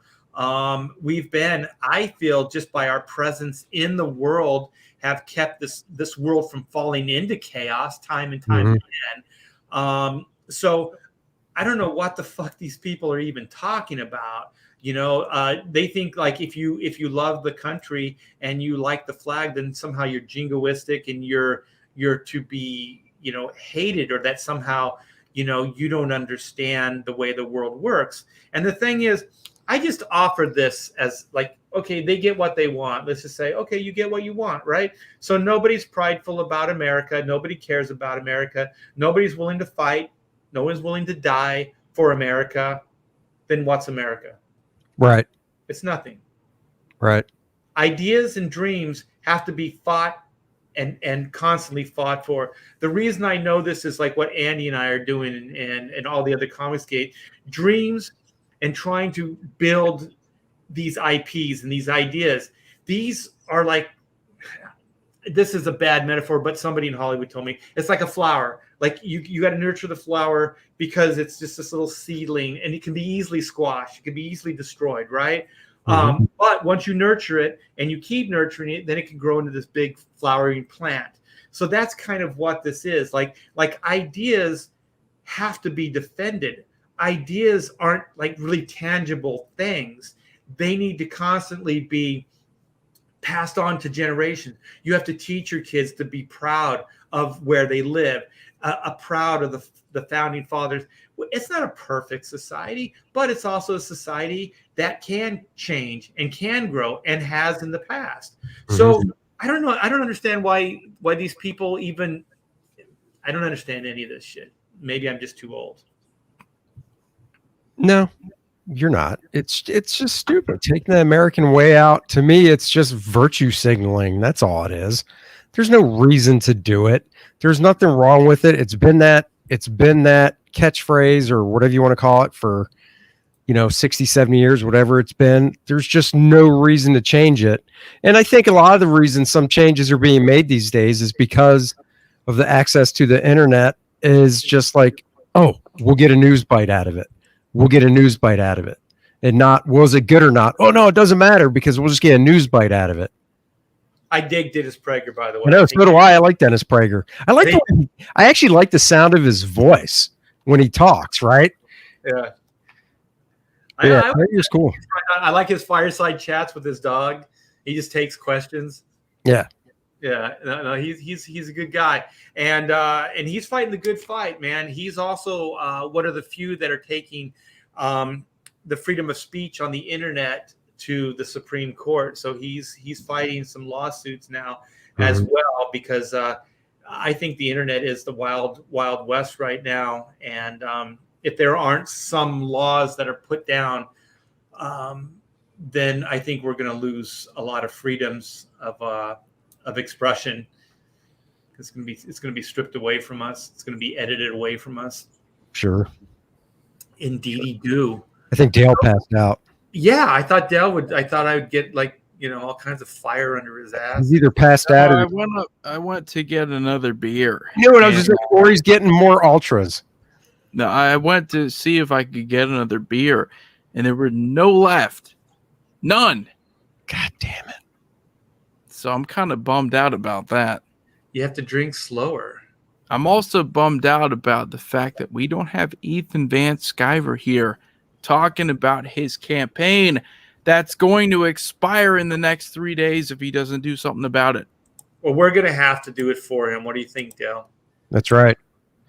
You got to do it. I helped him get, I swear to God, on my stream, on my channel, I helped him get like 60 backers.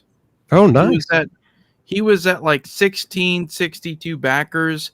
After my stream, he was at like 1680 or 1720. Oh, that's a lot. Well, let's watch the video. Let's see if this can change people's minds. Comes back. You mind if I tell you about my toy? I love this toy, the Modern Cyberfrog action figure. This is the Dual Protector of Earth. That is our Cyberfrog. Look at it.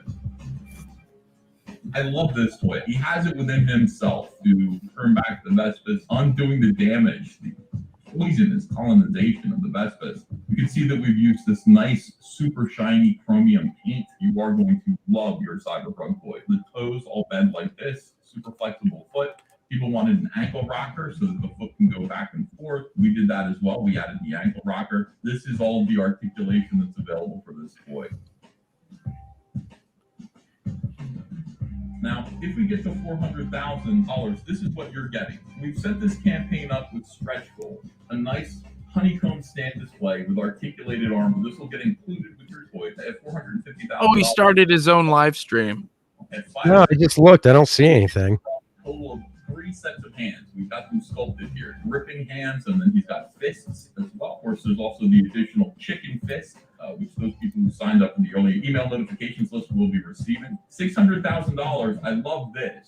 Let's give your frog an extra swap out head. Yeah, that looks so cool. $700,000. This we have to get to. Let's give your frog a nasty bee stung swap out head. Ouch. Anyone have a band-aid? Look at the stinger right through the bottom part of his jaw. But your kid is going to love it. And by the way, these toys, we're going to put them through a process so that they're going to be okay for your kid. They're going to be rated for 14 and up. You've got an 8-year-old, a 9-year-old, we're going to make sure that these toys are okay for them. So at $800,000, and this is as far as we've gotten. $800,000, let's give your frog some firepower. That's what I want. Blood Honey, Cyberfrog hooks up with Chelsea. She rapid evolves him just to show him a sample of his capabilities. And he grows a gigantic arm cannon. We've made that cannon. We've made that arm cannon as an accessory. And you will get that added to your package if we get to $800,000 for Cyberfrog. Amazing. Amazing. All right, you guys, back today. We got to get this party crazy. So how much more does he need? 7, 8, 9. So he needs like 33,000, under 33,000. 32 and change, yeah. 2 and change, yeah. 3 days left, you guys. And this is the frog right here, right here. This is it. That's right. All right. Is Dale still loosened? Is he still awake? Yeah, I'm still here. Let's check in on Chrono Mechanics. I'm checking to see Chrono Mechanics. I'm checking to see where Ethan's at. If people are saying Ethan started his own stream, I don't know if they're fucking with us. I didn't It see might it. be. I looked on YouTube on my phone. I didn't see anything. Well, that would be horrible because he said that he was going to go take a shower and do whatever. Yeah, that would be like he was lying.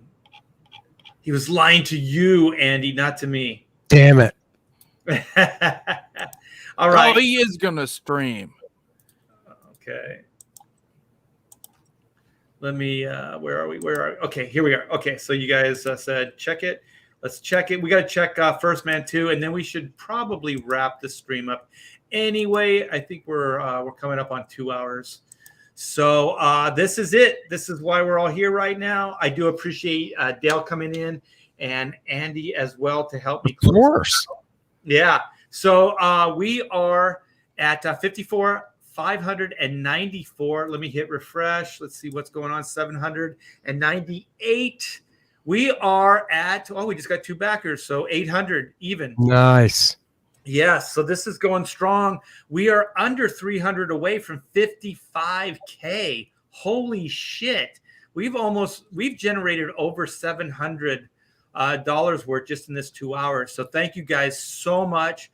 You guys are continuing this dream, getting an old man excited. Wait, don't use that against me. That sounds bad. But yeah, here is Chrono Mechanics. And there's all kinds of stuff. The link is in the description. So check it out. If you like what you see, back it. This book is done and it will go out ASAP. So let me find my First Man tab. First Man tab. Oh, shit. My First Man tab got. Oh, wait. You never had it. I did. Remember? Oh, you did. Okay. Yeah. I was looking for it. I was like, where the hell is it? Yeah, no, I had it. Yeah. Because Dell needs to see what's going on with this first. Share that tab. Share all the tabs. Share. Yeah, I got one more. So the guy that asked about Jungle Lords did back it. So thank you very much. I want to give you a shout out. If you're still watching, thank you for backing it. We're getting closer to the next stretch goal. So let's do it. Let's do it. You want that number coming to the stage, metal bookmark. We need your support. Make it rain for Penumbra. Make it rain. She's back in black with AC/DC. Come on, that's worth a backing right there, man. Andy's giving you his age. Yeah, right. Man. Yeah. So yeah, this is how many more is this? Are you halfway through the campaign at this point? Yeah, 15 days in. So yes. So 236 backers, 14,140. There's some symmetry there. There's a lot of 4s, a lot of 1s. that's right. Let's mix that up. Let's get some 5s in there, some 5s and 6s. She needs to move it. We need to move it. Move it. So there- All right. So this is the follow-up to Volume 1. Yes, it is. Volume 2. Luke Henry is back and That's better right. than ever. So so do you have anything else you would like to add? Nope. Luke Henry's back. He faces the Fourth World Foundation, who created Adonis. To go up against him, it is 64 pages square bound, just like the first one. If you didn't get the first one, you can get it on this campaign and in the feature tier with the program book that is all the behind-the-scenes goodness that goes into making a graphic novel. So check it out. The artwork looks fantastic, man. The color and Thanks. everything. Yeah. There's Thank a little bit of work in that down shot too of the city. Oh God. Yes, there is. A lot of ruler work. You guys have no idea how much work. Oh my God. Yeah, there 'Cause first you was. have to pencil it, then you have to ink it. That's right. The only good part is in the pencils, I didn't really do any of the details. I just did the shapes. Yeah. So- You did it all in the inks. Yep. That's a good thing about being a comic book veteran. You can take some shortcuts. Your musculature, everything is so right on, man. Oh, thanks. Yeah, I dig it. I appreciate that, Art. Thank you. Yeah, how drunk are you, Andy? Oh, I'm fine. I gotta take the dog for a walk. You know, that's what happens when you dog sit. But that's okay. He's a good boy. Yeah, I think Dale passed out. We lost Dale. Yeah, No, I'm ready to head on over to EVS's stream. He put the link in our chat. Oh, You and me both. I'm going to share one last thing, and then I'm going to let you guys go. And thank you so much for hanging out and making Chrono Mechanics such a big hit. Let's see this. Let's replay this.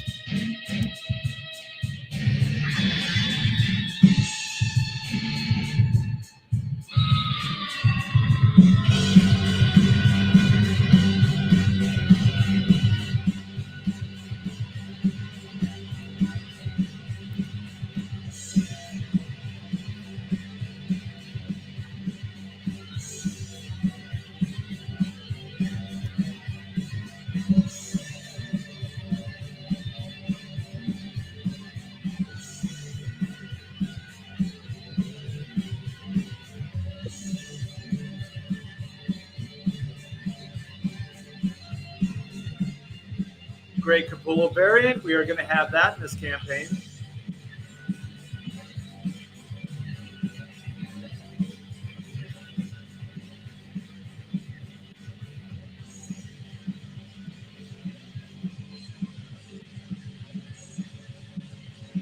Shit's about to get real.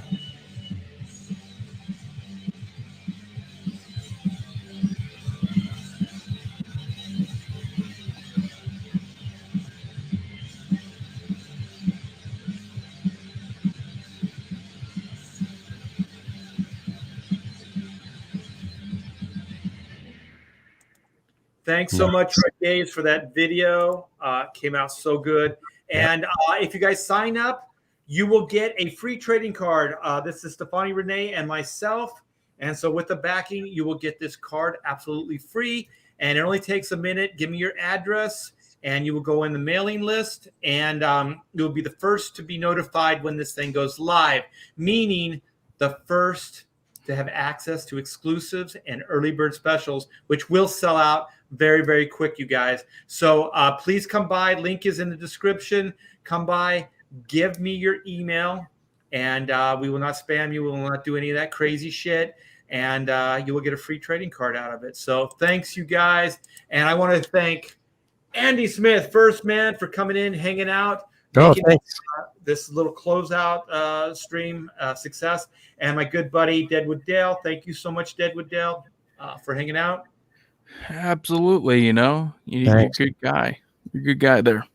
Yeah. And we'll probably all be bopping in on EVS's stream, I think, after this. So, and thanks everybody in the chat for hanging out. Thanks to all my backers on Chrono Mechanics.